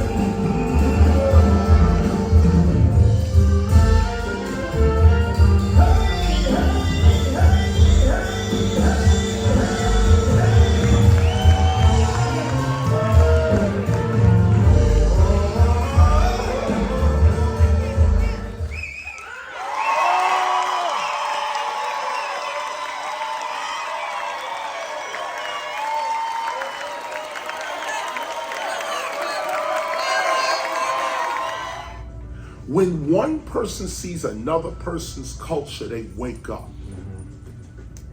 When you can exchange culture like that, this is what our kids need. Chicago kids need to go to an Indian reservation. They need to go to an American Indian reservation. That violence will leave them quick. Leave them quick. Go to a reservation. Live here for a minute. Let's chill out with the American Indian movement. Hey, let's chill out with them. Let them talk to you real quick. You'll get a whole new perspective. Now, of course, every kid's not going to get hit with the same thing. Some kids will gravitate toward the American Indian movement. Some kids need to see Garvey. Why are you hiding Garvey? Right. Democratic Party, NAACP. Teach. Why are you hiding Garvey? Why are you hiding Booker T. Washington? What? Where's Kwame Ture, Stokely Carmichael? Y'all quit the Black Panthers. Where the rest of them? Where the rest of the crew? Where's the crew? Right. Where's the real crew that was doing stuff? This is the problem right here. Is that there's too much game playing by older people. Yeah.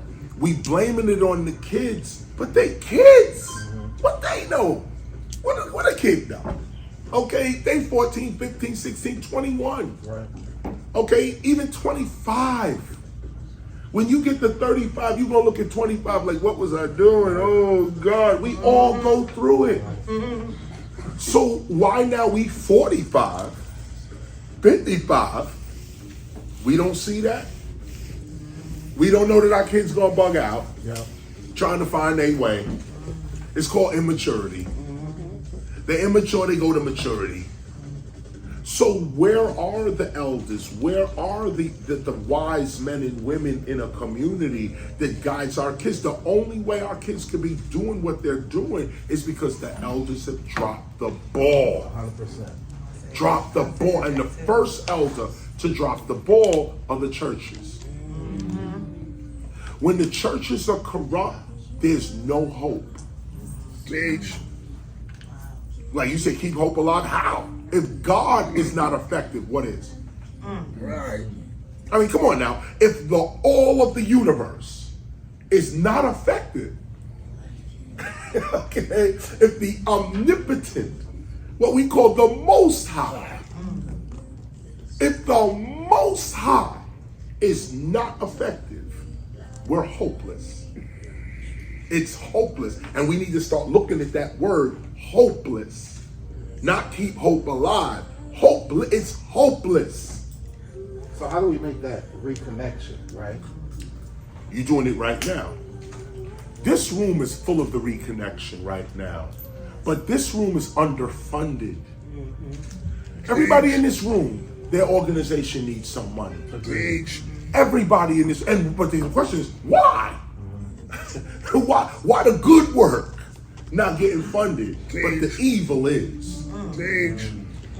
You have to be clear with what hip hop is. Thank you. Versus what rap is. Hip hop has never been co-opted, ever. Thank you. And again, I'm one person speaking this, but the one person you're speaking to, first of all, is the one that named the culture. When we started saying hip hop culture, no one was with us with that. Right. I got a lot of pushback from the hip hop community for even coming out with this book, the gospel. He just put it out, the gospel of hip hop. Oh, you trying to start a religion? Yeah, sure. What do you think this is? You got a cult going. You want to be a messiah. No, wait a minute. If God ain't in this, where we going? Right. Nah, you just want to blah, blah, blah. Okay. My teacher taught me, Stokely Carmichael, revolution only works for those that participate. That's right. So real hip hop participated in real revolution. Right. That's why we're standing here today. Right. That's why we're here today. We lead the culture today. And I mean, I'm speaking literally. Literally. We're recognized as the leaders of this culture today. We have many leaders and contributors to this culture. I could never claim to be the sole leader of a culture, but the culture looks to certain people for their leadership. Yeah. The people in the culture, based on the work that you've put in, the people say, this is the leadership for our culture, or this is the image we'd like to go toward. Now that voice that says this is the culture is what's being ignored. Yeah. If you look at hip hop only from the television radio point of view, you're right. The culture's duped, got involved in capitalism, and it's gone. Okay, yeah. But no, I'm still here. Others like me are still here. We got the culture on lock in the sense that we did all the work. UN, let's start there. No. 1989, Stop the Violence movement. This was the first time our culture came together and we saw ourselves in unity. I created that movement and led it. We followed up with All in the Same Gang, which was the West Coast version of that. Gangs took off the Essays, Crips, and Bloods. Shout out also to not Mike Concepcion, Eben Kelly, and all those guys, but Stan Tookie Williams. Right. Stan Tookie Williams was on death row, one of the creators of these gangs in New York. Actually, the Crips to be in not New York, I'm sorry, in LA. Crips in LA. He's in jail on death row. Arnold Schwarzenegger killed him anyway. But in California, so he wrote a book and spoke out against gang violence. He's the creator of the Crips. He came out and said, this was a mistake. Y'all need to stop. This is crazy.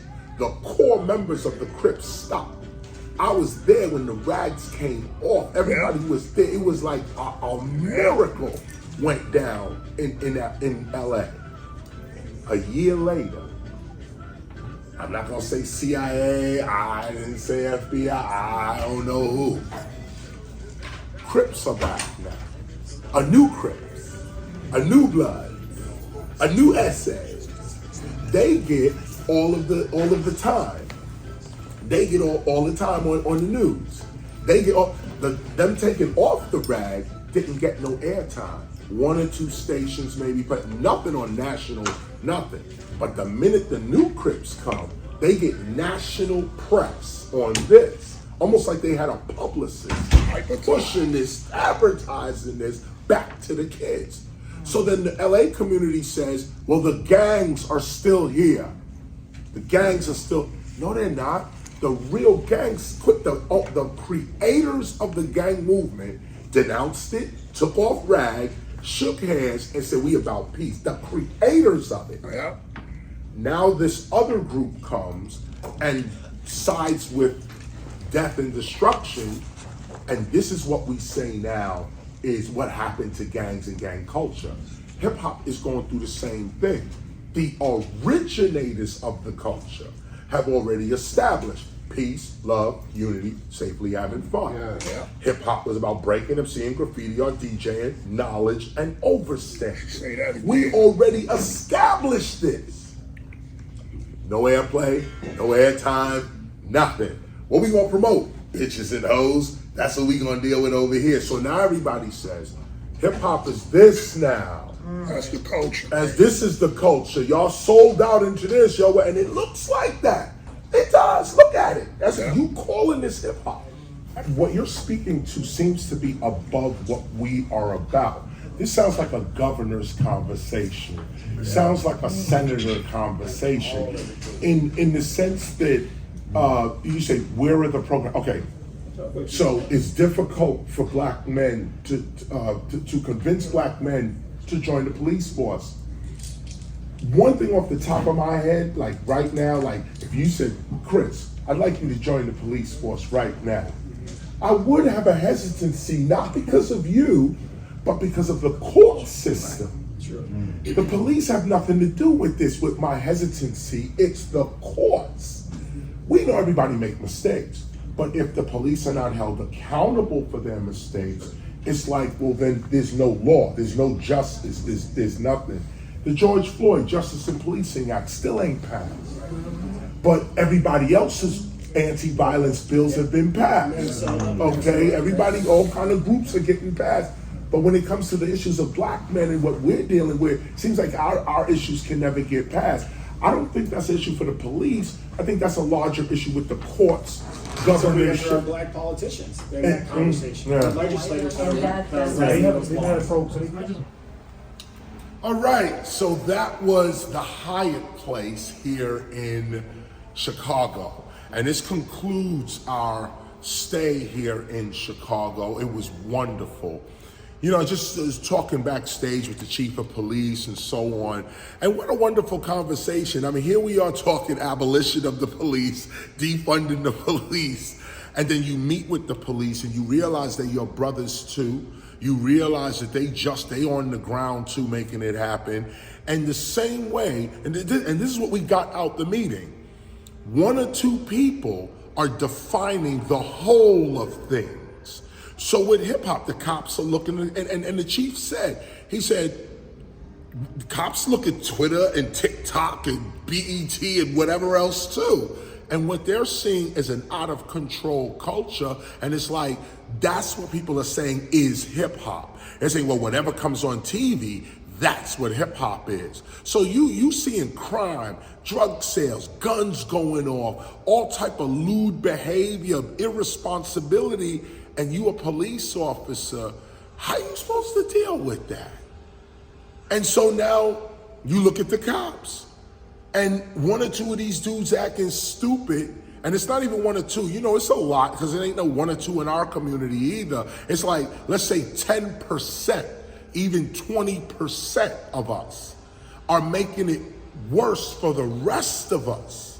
And that's not only in hip hop, that's in the police, that's in health and human services, that's in teaching, you know, like schools, public schools. This minority of ignorance, this minority of immaturity, this minority of evil even, is what's defining the whole for everybody. So to get at the truth of a situation, if you really want answers, to get at the truth of a situation, you're gonna have to deal with the truth of the situation. The truth of the situation is the same way hip hop is being co-opted by this 30%, this 20% that want to define the whole culture as irresponsible and immature, is the same way you getting it in law enforcement, medicine, education, government, you name it. It's these same characters. The majority needs to stand up. The majority needs to take back control of its institution, its culture, and what it is about. So here we are. We're coming back. Every 3 months, we're going to come back in some shape or form to this area. And it doesn't always have to be me. I'm making a commitment to come back. Matter of fact, I'm making the first 3-month commitment. We'll be back in October. But after that, you know, who comes in December? Who comes, or really in January? Who then comes in March, and etc. We need some help, you know, and not just help with Chicago, help in New York, help in Philadelphia, help in Miami, help in Houston, Texas, Dallas, Texas. Come on, Everywhere hip hop is, we can use grown men and women, mature hip hoppers stepping forward with resources and knowledge and teaching people civility. We're gonna make a crimeless society. That's what we on. We're gonna build a crimeless society. We're gonna build hip-hopia, and we're gonna provide jobs and entrepreneurship for our people. We're gonna provide safety for our culture.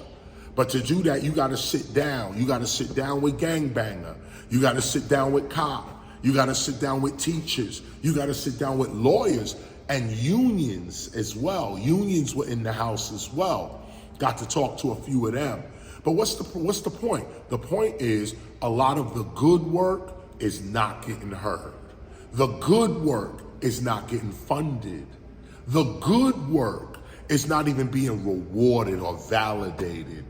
The minute there's a fire, somebody runs to go put the water on the fire, but that's water wasted now. And not wasted, you gotta put the fire out, but that's water to the fire, as opposed to water to build fruits and vegetables, water to clean you, water to drink. We using our resources to put out fires, and that same resource can be put towards seeds and dehydration, mental dehydration, or financial dehydration, really. So this is the Temple of Hip Hop. We are in Chicago. We did our thing. This is step one, and we're gonna continue on. I wanna thank y'all for watching this episode of the Temple of Hip Hop. As you know, the Temple of Hip Hop is a hip hop ministry, archive, school, and society. We believe that you preserve hip hop by preserving hip hoppers. KRS-ONE, I'm out. Peace.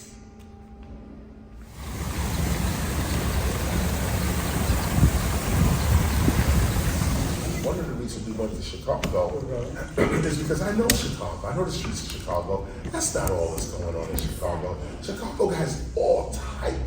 Every time you hear about a shooting, there's at least 100 different organizations surrounding that shooting, looking at the neighborhood, trying to transform this. But that's what doesn't get, obviously, if it bleeds, it leads. That philosophy. This other stuff is not getting covered. And on top of that, too, the people who are doing the work are not marketeers. They're not publicists. They're not promoters. This kind of thing. So they don't. They're doing the work. They're doing it for the love. They're doing it for what? Right, for the love, for the love of their community. That's right. But if more people like myself don't go into these areas, like sometimes artists think, because the way it might be portrayed on television, is that, oh, you're going into the hood to do a feel-good moment. This is your lifestyle. You know, this is for some of us it is. Some of the other artists, yeah, they might use it as a press thing. Same thing with politicians and other people and so on. But when other artists see that, they say, I don't want to be part of that. I don't want to look like that, you know, this kind of thing. But they may have real resources, knowledge, something, the spirit to inspire somebody else. So we want to get more artists. And I can't even say, because we've been doing this for years, so it's not like I want to get more artists involved in the hood. This is not new, but we have a new generation.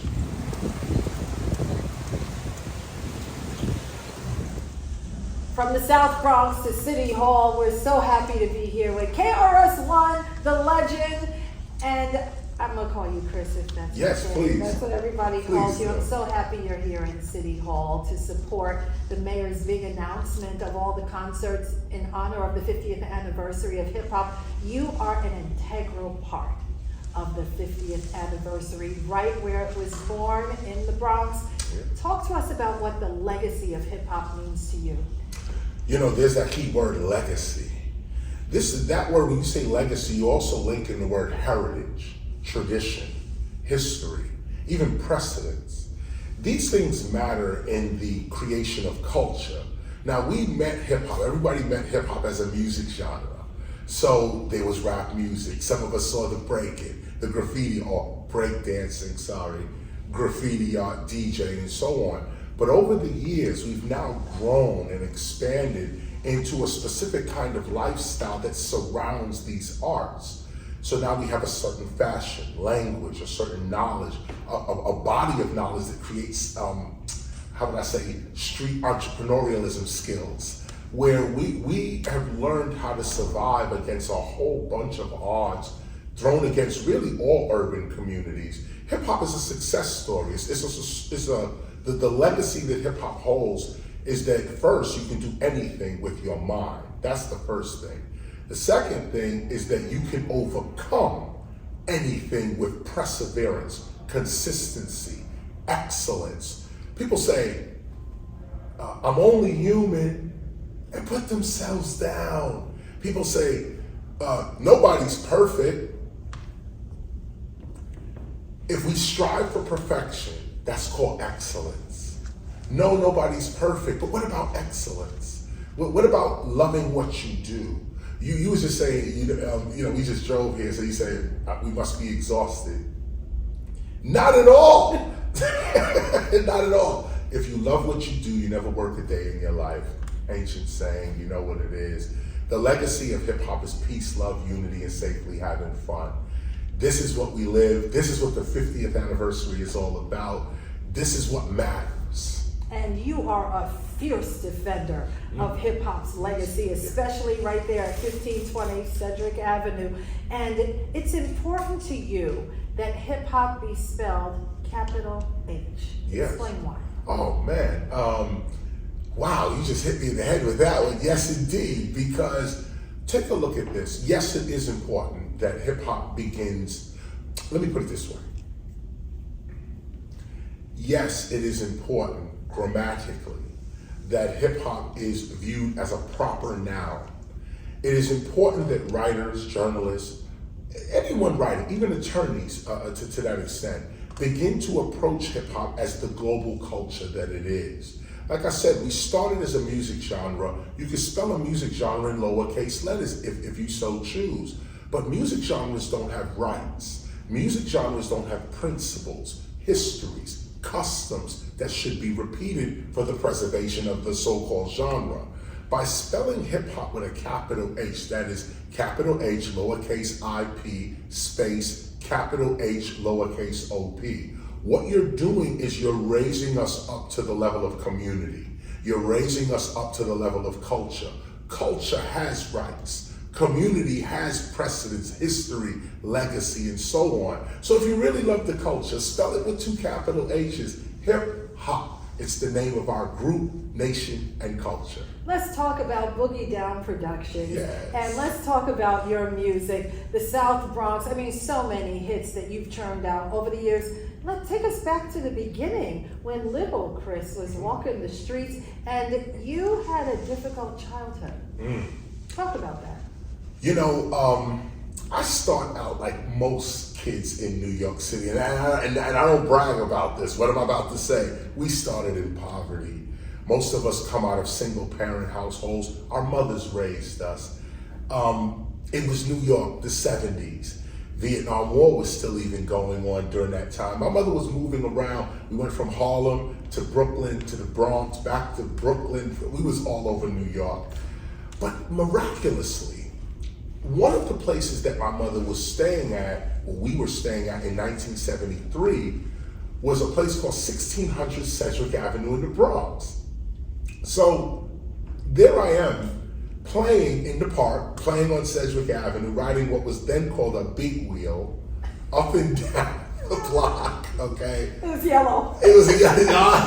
My brother had one. I get a witness. Can I get a witness? So this big wheel, we're going up and down the block, and my brother's 7, I'm 8, and we're hearing what is called the jams in the park. And there's no flyer, there's no radio advertisement, it's just the music comes on, and you're like, the party's over there. So we're running to the party, we're seeing DJs, all kinds of DJs who are in the park every Saturday, Friday, this kind of thing. We had no idea what we were creating. And this is what puts the spiritual part on it. You know, the mind and the intellect, if you got a plan and you execute your plan, you know what your plan is. But to be moving unconscious of what you're doing, where you are, why you are, and then it turns out that everything you did was perfect and in line with who you were supposed to become. you gotta look back on that and say, somebody needs to get praised right now. Some name needs to get lifted up right now, if you can see it. So I'm there, we're in immense poverty, we're coming up in the urban areas of New York City, which by the way was a vibrant time. It was madness going on, but in that madness, in that corruption, in the injustice and oppression, I will even add that, there was an immense creativity. There was a feeling in you that you was gonna be somebody no matter what. That despite these odds, I'm gonna make it and I'm gonna be somebody. And sometimes that pressure, you need that pressure in your life to find out who you are. That's why most people, sorry to say, don't know who they are, because they don't wanna go through the pain and the struggle to find out who they are. Well, New York City offered it to us whether we liked it or not, okay? And many of us found who we were, sports figures, music, all types of entertainment outside of music and sports. I mean, like live instrumentation, ballet, dance, the theater district, movie. I mean, New York was exploding with creativity during the 70s, 80s, and the mid-90s like that. What really stopped all of this creativity, I saw it all end around the Gulf War. Around 91, 92, it's almost like the spirit of the nation just died, like in every city, okay? It was just like people got bewildered, didn't know what was going on, the future looked bleak, and we've been at war since then, really. Right. Last two questions, because we're going to talk more in the Bronx on Tuesday. Self-destruction. Big anniversary you just had. And you have been at the forefront of the Stop the Violence movement. Yeah. And that amazing collaboration you did with the biggest names in hip hop, 30 years ago, 30 something now, that was powerful. But when you look back at the message then, we could do that same thing right now. Yes. And it's tragically a very similar thing happening all over the city. What are your thoughts on the anniversary of self-destruction? You know, this, two things. One is, well, first, on the anniversary of self-destruction, one thing comes to mind, the first thing that comes to mind is that revolution only works for those that participate. We put a message out. Those that heard the message benefited. There were others, though, that scoffed at the message. There were others that ignored the message, and wherever they wound up is where they wound up, God willing, they wound up somewhere safe. But most did not, and we know this. When the message goes out, when the truth goes out, if you ignore it, what's the consequences? The lie? So first and foremost, we see that revolution only works for those that participate. Knowledge only benefits those that put it to use. So you gotta keep saying the word. You gotta keep the message out there. You gotta keep the beacon of light out there for those that may not know and now gain knowledge. That's the Stop the Violence movement. But let's refer to the Prince of Peace, Dr. Martin Luther King Jr. We're also within a 50th anniversary of hip hop. We're also celebrating the 60th anniversary of the I Have a Dream speech. August 28, 1963, Dr. King goes up in Washington and delivers probably the greatest speech in American history, the I Have a Dream speech. In that speech, he calls for an end to violence and mostly police brutality. People like to read the speech, but they don't go into that part that Dr. King mentioned, police brutality as the cause of unrest in society 3 times, actually, in the speech. So, if we look at that and look, 60th anniversary of I Have a Dream, 50th anniversary of hip hop itself. Let me throw in the 40th anniversary of Wild Style, the movie, one of our greatest hip hop classics. Shout out to Charlie Ahern, 40th anniversary on that one. You know, it seems like the universe is lining things up for us to take a good look at how we're supposed to go into the future. You look at the past, you assess the situation, you don't blame yourself, you don't incriminate yourself or others, you learn lessons. Every mistake becomes a degree to teach others. Every error becomes something you now have matured from. You know, you can't teach anybody if you yourself have not gone through what they've gone through. Don't tell me to stop drinking if you have not. How are you gonna tell me to put my gun down and yours is up? No, let me see you do exactly what you're telling me to do, and let me see the success in it. And this is what our kids need to see. Coming back to the Stop the Violence movement, we just came from Chicago and formed a Stop the Violence initiative in Chicago. And look at this. Chicago's getting a lot of the press, they're getting a lot of press on the violent situation on the ground in Chicago. We know what Chicago is about. We know exactly what the streets of Chicago is about. Peaceful place, people working, going to school. Chicago's an extremely intellectual city, but none of this is getting heard, none of this is getting seen. We went there and said, look, we're celebrities, we got followers, we got this and that. Let's go and shine light on the areas that are actually holding the community together. One thing we noticed, yes, there's violence in every city, but why certain cities getting highlighted for this? Usually it's a political agenda involved, other factions are fighting and trying to control the press in some say to make it look like this or make it look like that. Our mayor in New York just came from a funeral. Okay, this is New York, okay? Just came from a funeral just now, and good for him. Good for the mayor, you know, to care that much for average people in New York City, average citizens going through something. You know, yes, they needed to see the mayor and be comforted by the city of New York that this is not acceptable and we're gonna do what we can to stop this. But it's not just about the mayor or the police. Anyone who has the influence of an urban area needs to step up right now. Everyone. If it's hip hop, you can't call yourself the #1 culture in the world, which we are. We're the #1 streamed music, we're the #1 most performed art in the world as well. We dominate urban areas. So you can't enjoy that accolade with no responsibility. So the responsibility part comes in and says, look, we've grown up now. That's what 50 years means. Should mean that in everybody's life, actually. I turned 50, I grew up. Okay, so now with that grown up attitude, what are my responsibilities to the people around me? What does citizenship mean? What does it mean to be part of a community?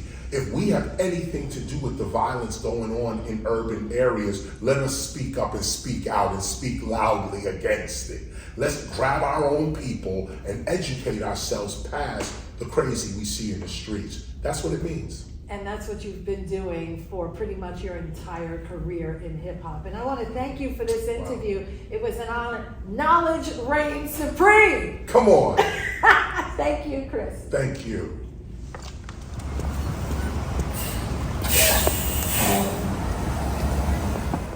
"50 years, half a century. Why has hip hop endured not just here in the United States, but globally? After kind of when it, you know, after coming out in America, where it was like people were a little apprehensive about the art form and about the agency that it provided for Black Americans. Why has the art endured for 50 years? Well, wait a minute. Before I answer that question, sure. The question is weird to me because when you say Black Americans, hip hop is multiracial.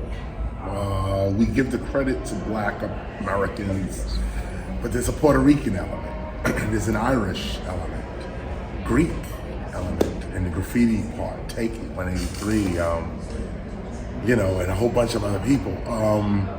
I'm looking at a New York, I don't want to say melting pot, but sort of like when we were coming up, everybody was part of this. That's not the normal narrative, I know, but if you want the truth, you can't leave Italian Sal from Disco Fever out of this.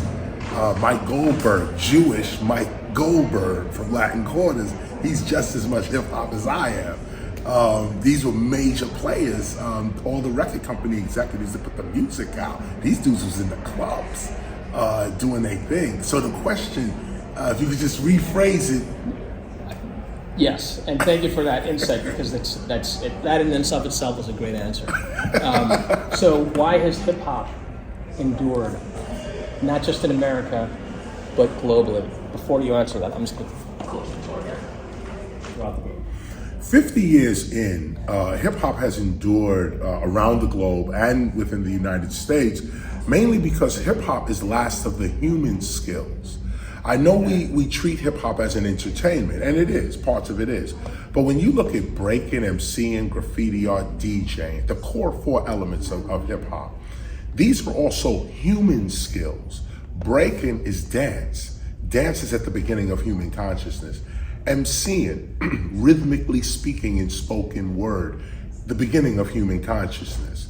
Graffiti art, the oldest form of human calligraphy, is still called graffiti art to this day. DJing. Our DJing is not technology or the turntable itself. It's what human beings do to technology that we call cutting, mixing, and scratching. And keep in mind, scratching, okay, there's no G on that. The scratching is a new word in the English language. Cutting is not cutting. Is cutting. Is specifically applied to what we do to phonograph records, CDs, and other recorded material. So hip hop lasts, or has lasted for so long, because first of all, it's embedded in the human psyche and biology. In fact, I don't even think you can be human without hip hop, because everyone has an urge to do art, dance, sing, speak, manipulate the environment around them. This is human consciousness. Last point on this. Hip hop has endured over 50 years because for some reason, the attitude of hip hop is cosmopolitan. The whole globe is with this. Now, no disrespect to any other culture. There's several cultures that have become global in their influence, in their influence on other people that are not like the originators of the culture. There's been many examples of this, but not like hip hop. How is it possible that some Black, Puerto Rican, Irish, Greek, Asian, these kids in the Bronx running up and down the street, okay, all of us, how is it that the attitude we came up with, I'm fresh, I'm dope, I'm fly, this attitude, I got it like that. It bees like that. I'm in the place to be. Yo, this is, and so on. Okay, that attitude turned out to be cosmopolitan. How can a kid in Taiwan see a kid from the Bronx say, yo, that beat was fresh? Kid in Taiwan don't even speak English, understands what the expression was, what the point was, what the meaning was. Same time kid in Taiwan hear it, kid in Ethiopia hears it, kid in France hears it, German kids are getting it, Russia, China, Japan. How everybody seems to understand this attitude that we got. So that means them kids in the Bronx, these were the geniuses of that time. These kids in the Bronx that was just acting like themselves and realized that kids in Ukraine were acting the same way and said, yo, we understand this and we're gonna adopt this culture for ourselves and express it through our neighborhoods. So this is how hip hop gets to last over 50 years. Without shooting, without guns, bombs, disease, without any of that, we colonized the planet. Awesome. Thank you so much. All right. Yes. There he is. I want to start rapping, but I won't. I don't have that talent and skill. My name is Sheena Wright, and I'm the first deputy mayor under Mayor Eric Adams. And I'm so excited that we have been celebrating hip hop's 50th anniversary this year. Yeah. Yes. As many of us are, I am a child of hip hop. I happen to have been born and raised in the Boogie Down, right? That's right. That's where it was born. Brooklyn. I know they try to say other things, but it was the Bronx, the birthplace. And I absolutely remember the jams in the park and really hip hop being the soundtrack for our lives, and the fact that it is a global phenomena that has really disrupted fashion, business, and everything else, coming from New York, it makes all the sense in the world. And I also remember the female rappers, right? Commissioner Combo, Roxanne Shante, the Queen, Remy Ma, Salt and Pepper. They gave voice to women's confidence and empowerment, and we are grateful for them. So 50 years later, hip hop, the global phenomena that it is, a soundtrack for change and snapshot into the everyday struggles and triumphs for so many. So what we're doing today is really kicking off a series of concerts and community activation that are going to be phenomenal, and I'm so grateful for all of the partners and the leaders who have put this together. So I'm first going to introduce Jocelyn Cooper, the co-founder of It's All Black Music, to come up and tell us a little bit about what we are going to be doing. Jocelyn? Hello, everybody. On behalf of It's All Black Music, and as a child from Brooklyn, who honestly had the Sugar Hill Gang perform in my elementary school lunchroom, and as someone who has been a part of hip hop, I signed Cash Money Records, who have spawned so many global superstars. I cannot believe that we are here at this moment, at this time. I'm so excited to be a part of this incredible event series and these incredible shows. And I just want to give a special shout out to our partners, Universal, particularly Katina Bynum, at Vic Resnick, Adidas, Sony Corporation, Certified, and of course the mayor for making all of this happen. Thank you. Thank you so much, Jocelyn. Next up, I have the immense pleasure of introducing a legend and a leader, KRS-ONE. Yes, right. I'm not going to say that I'm off guard here in that sense. I will say this, take a look at the organization of New York City right now. How ironic it is that it's hip hop that's bringing the city together. If we could get one thing out of this, look at the unity of our city, how we're shining right now on behalf of hip hop. We should do this more often, you guys, because it seems like it takes sometimes a movement like hip hop to bring us all together, to have different factions of New York City talking to one another. You know, I did a walk out in the Bronx, just looking at one of the locations that we're gonna announce to you today. And out there you saw sanitation, fire, police, highway. And when we were coming up, this was unheard of. Hip hop as fire chief, hip hop as police chief, hip hop as mayor. Come on, Deputy Mayor B girl. I mean, this is a literal dream come true, and I'm just proud to be part of this. And we're rocking all mics. We're rocking all microphones. Mayor Eric Adams, y'all. My man KRS-ONE, you know, he has been a legend for so many years. Listen, did you drop any beats? Nothing. I was getting ready to kick a freestyle. And you know, David, you have to, Sheena, you have to hear how he could put a beat together like instant. Come on, can you do a little something for us, brother? You know what I'm saying? I don't know what advertisement we have to talk. What do you want? Talk about how great I am as a man. Well, you gotta get on the mic. Let me tell you what it is. I'm off the top. This is what we call real hip hop off the block. I'm telling you right now, because back in the day, there was a mayor called Mayor Koch that didn't know his way.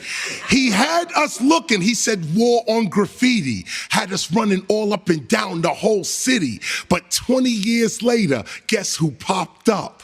Real hip hop, and you know what's up.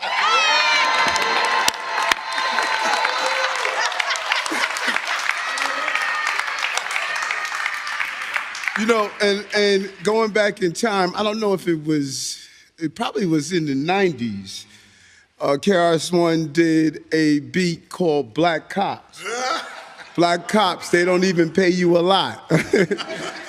And when people thought we were back, I don't know if it was the Guardians or 100 Blacks in Law Enforcement, but we really identified with what he was saying. And we reached out to the brother and said, you know, can we sit down and hear some ideas?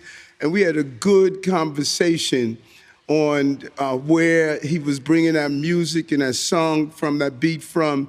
And I just watched him over the years. He continued to make the connectivity between the industry and how the real life incidents that our young people are going through. We needed him back then in the 90s, but we need you now more than ever right now to really bridge the gap, you know. And so I want to thank the first hip-hop first deputy mayor, Sheena Wright.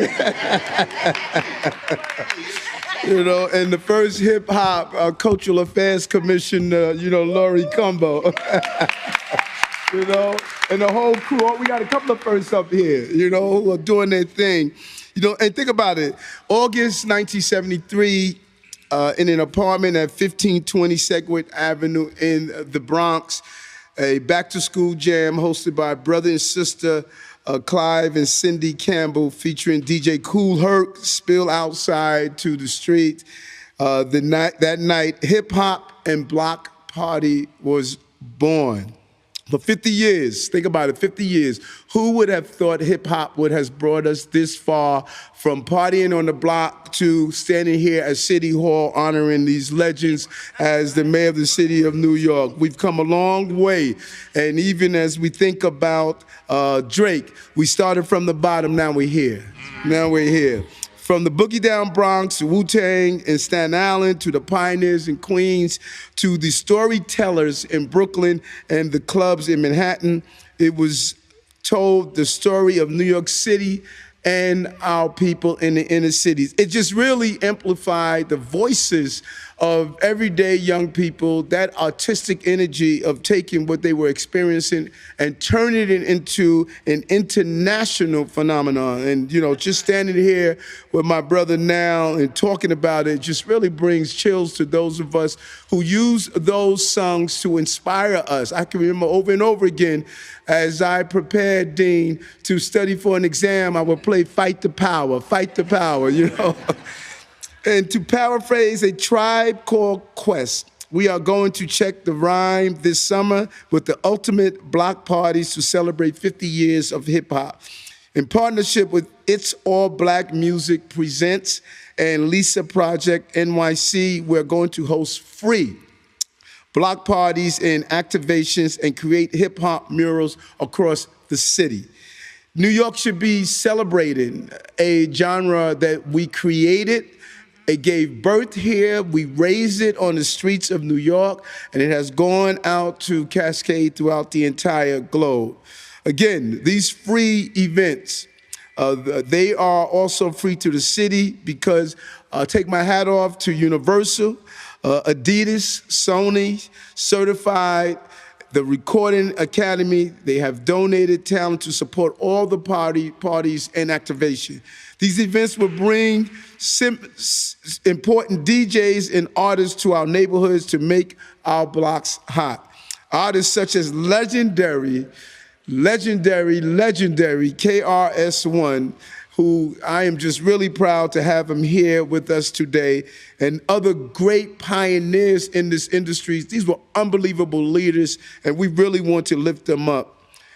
And finally, there will be a free drone light show showing the iconic images of hip hop thanks to Pixis drones. Now, many people didn't realize that on 4th of July, for the first time, we had drones.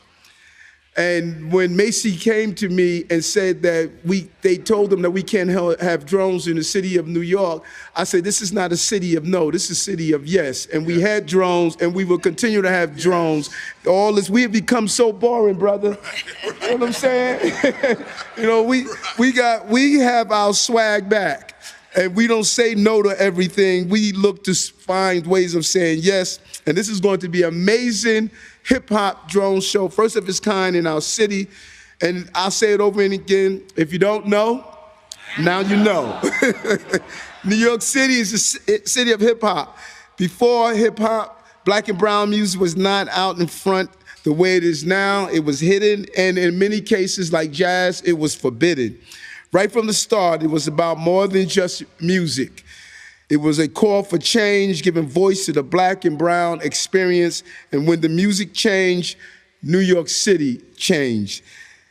I am, and I'm proud to say, the first time in history, not LaGuardia, not Beam, not Koch, not de Blasio, not Bloomberg. I am the hip-hop mayor. I am the hip-hop mayor. You got to figure out the rap, because I say it all the time. Come on. You know, I'm dyslexic, I was arrested, I was rejected, now I'm elected. And this summer, we're going to do more than reminisce on hip-hop. We're going to celebrate it and elevate it. So I encourage New Yorkers to step into the world where hip-hop is on our blocks this summer, because this is New York. It's like it's a jungle sometimes, but this is New York City, the greatest city on the globe. Thank you, team. Let's make this happen. 50 years of hip-hop.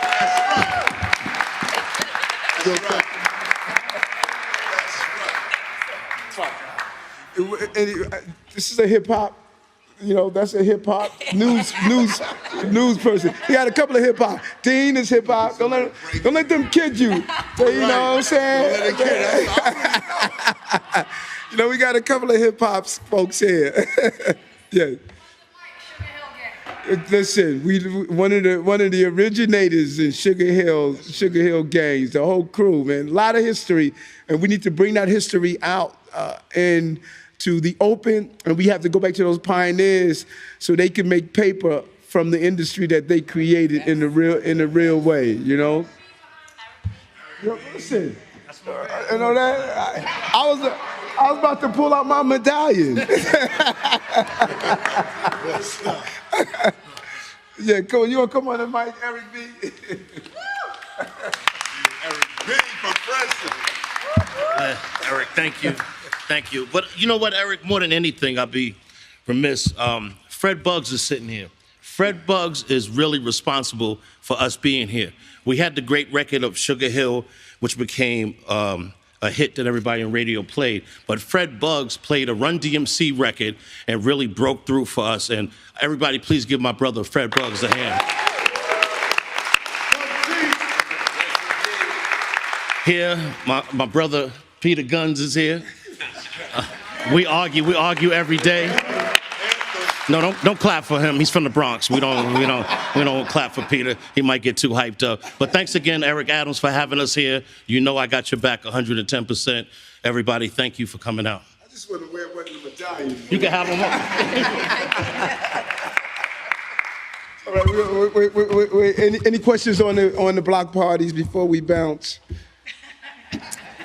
That's right. I got that from Bounce. Thank you. You know, well, one, when you're out there, people are normally indoors, but back in those days, if you wanted to see and meet a shorty, you had to be on the block outside, you know? And St. Albans Parks, we used to have the live music there in St. Albans Parks. You'll go and do a block party right in the block. Folks would come out and just enjoy themselves, and you'll have the DJs, you know, that was back when you carried crates of records, and the DJs would come and play, and the energy was just unreal. And it was our Hamptons. It was our Martha's Vineyards. You know, it was our way of, you know, the corner is the poor man's lounge. If we didn't have those block parties and to, you know, just really get out and engage, that was our summer retreat, and we would look forward to it. Folks would come out and play on the block, and it was just a real way for us to just enjoy a summer. You know, I hear people say all the time, we didn't even realize we were poor, because we were so rich with our interaction and with the music, you know, that made us who they are. And we all could identify, all of us, you know, forget about where we are now, you know, and what we're doing right now. We go back to our roots. Those block parties made us who we are, and I'm hoping that we can re-energize some of that energy with our young people, you know, in the days ahead. So thank you, appreciate it. Come on out. So we just got out of City Hall. As you can see, we announced our 5x5 dates. We really only have 3 dates: Bronx, Brooklyn, and Queens. And so we're gonna rock the Bronx, Brooklyn, Queens thing, looking at Staten Island, looking at Harlem as well. We might be able to get to that. But of course, we're trying to raise funds to do all of this. These are free shows that we're putting together in the city, free dates. So, you know, if the show is free, you got to put your own money up, and that's what the Temple of Hip Hop's doing. That's what all the organizations are doing. Others have put in their money. Sponsorship dollars are coming in. But of course, you know, they're trickling in here, trickling in there. This is an endeavor for the streets, for the people that are real hip hop. Not only the artists that didn't get called to some of these money-making ventures, these dates, but also the audience that might not be able to afford the ticket. This is where you get to go. So we came here and teamed up with the city of New York. Obviously, Mayor Eric Adams declared himself, in front of me, by the way, a real hip hop mayor. And we're gonna hold him to that. In fact, what we discussed last year about graffiti writers and supporting the graffiti writers in New York City, that has begun today.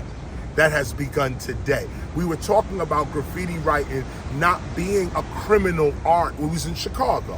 We talked about graffiti art not being looked at as just vandalism. It's time for us to rise up into some of these corporations, some of these government agencies. We have a beautiful art, and we don't need to be arrested or killed or whatever for it. We have a beautiful art. So today, the mayor announced an initiative to beautify the city with 50 murals around the city. Part of that is going to be over at 1520 Sedgwick Avenue in the Bronx. And so this is what we went down. Hip hop went down in City Hall today. And like I said, I even got a chance to get a freestyle off. The mayor threw me the alley-oop. I couldn't resist. Had to break him down right there. And so, and it was dope. And all the news people, you know, as we walked out, they're like, they can't believe what just went down. But that's what it is. We real MCs. So you're never gonna tell me spit a rhyme and I'm gonna be like, No, the first thing I said was, well, what do you want me to rhyme about? He said, well, rhyme about me and how great I am. I went right in on him right there. Started with Mayor Koch, war on graffiti. Now we got this mayor chilling in our city. It was raw, it was dope, and hip hop is now conquered. We're in City Hall. This is what it is. This is the Temple of Hip Hop, and I thank you guys for listening to us. I'll see you next week. Every Sunday, 12 o'clock, this is how it goes down. Temple of Hip Hop. I'm KRS.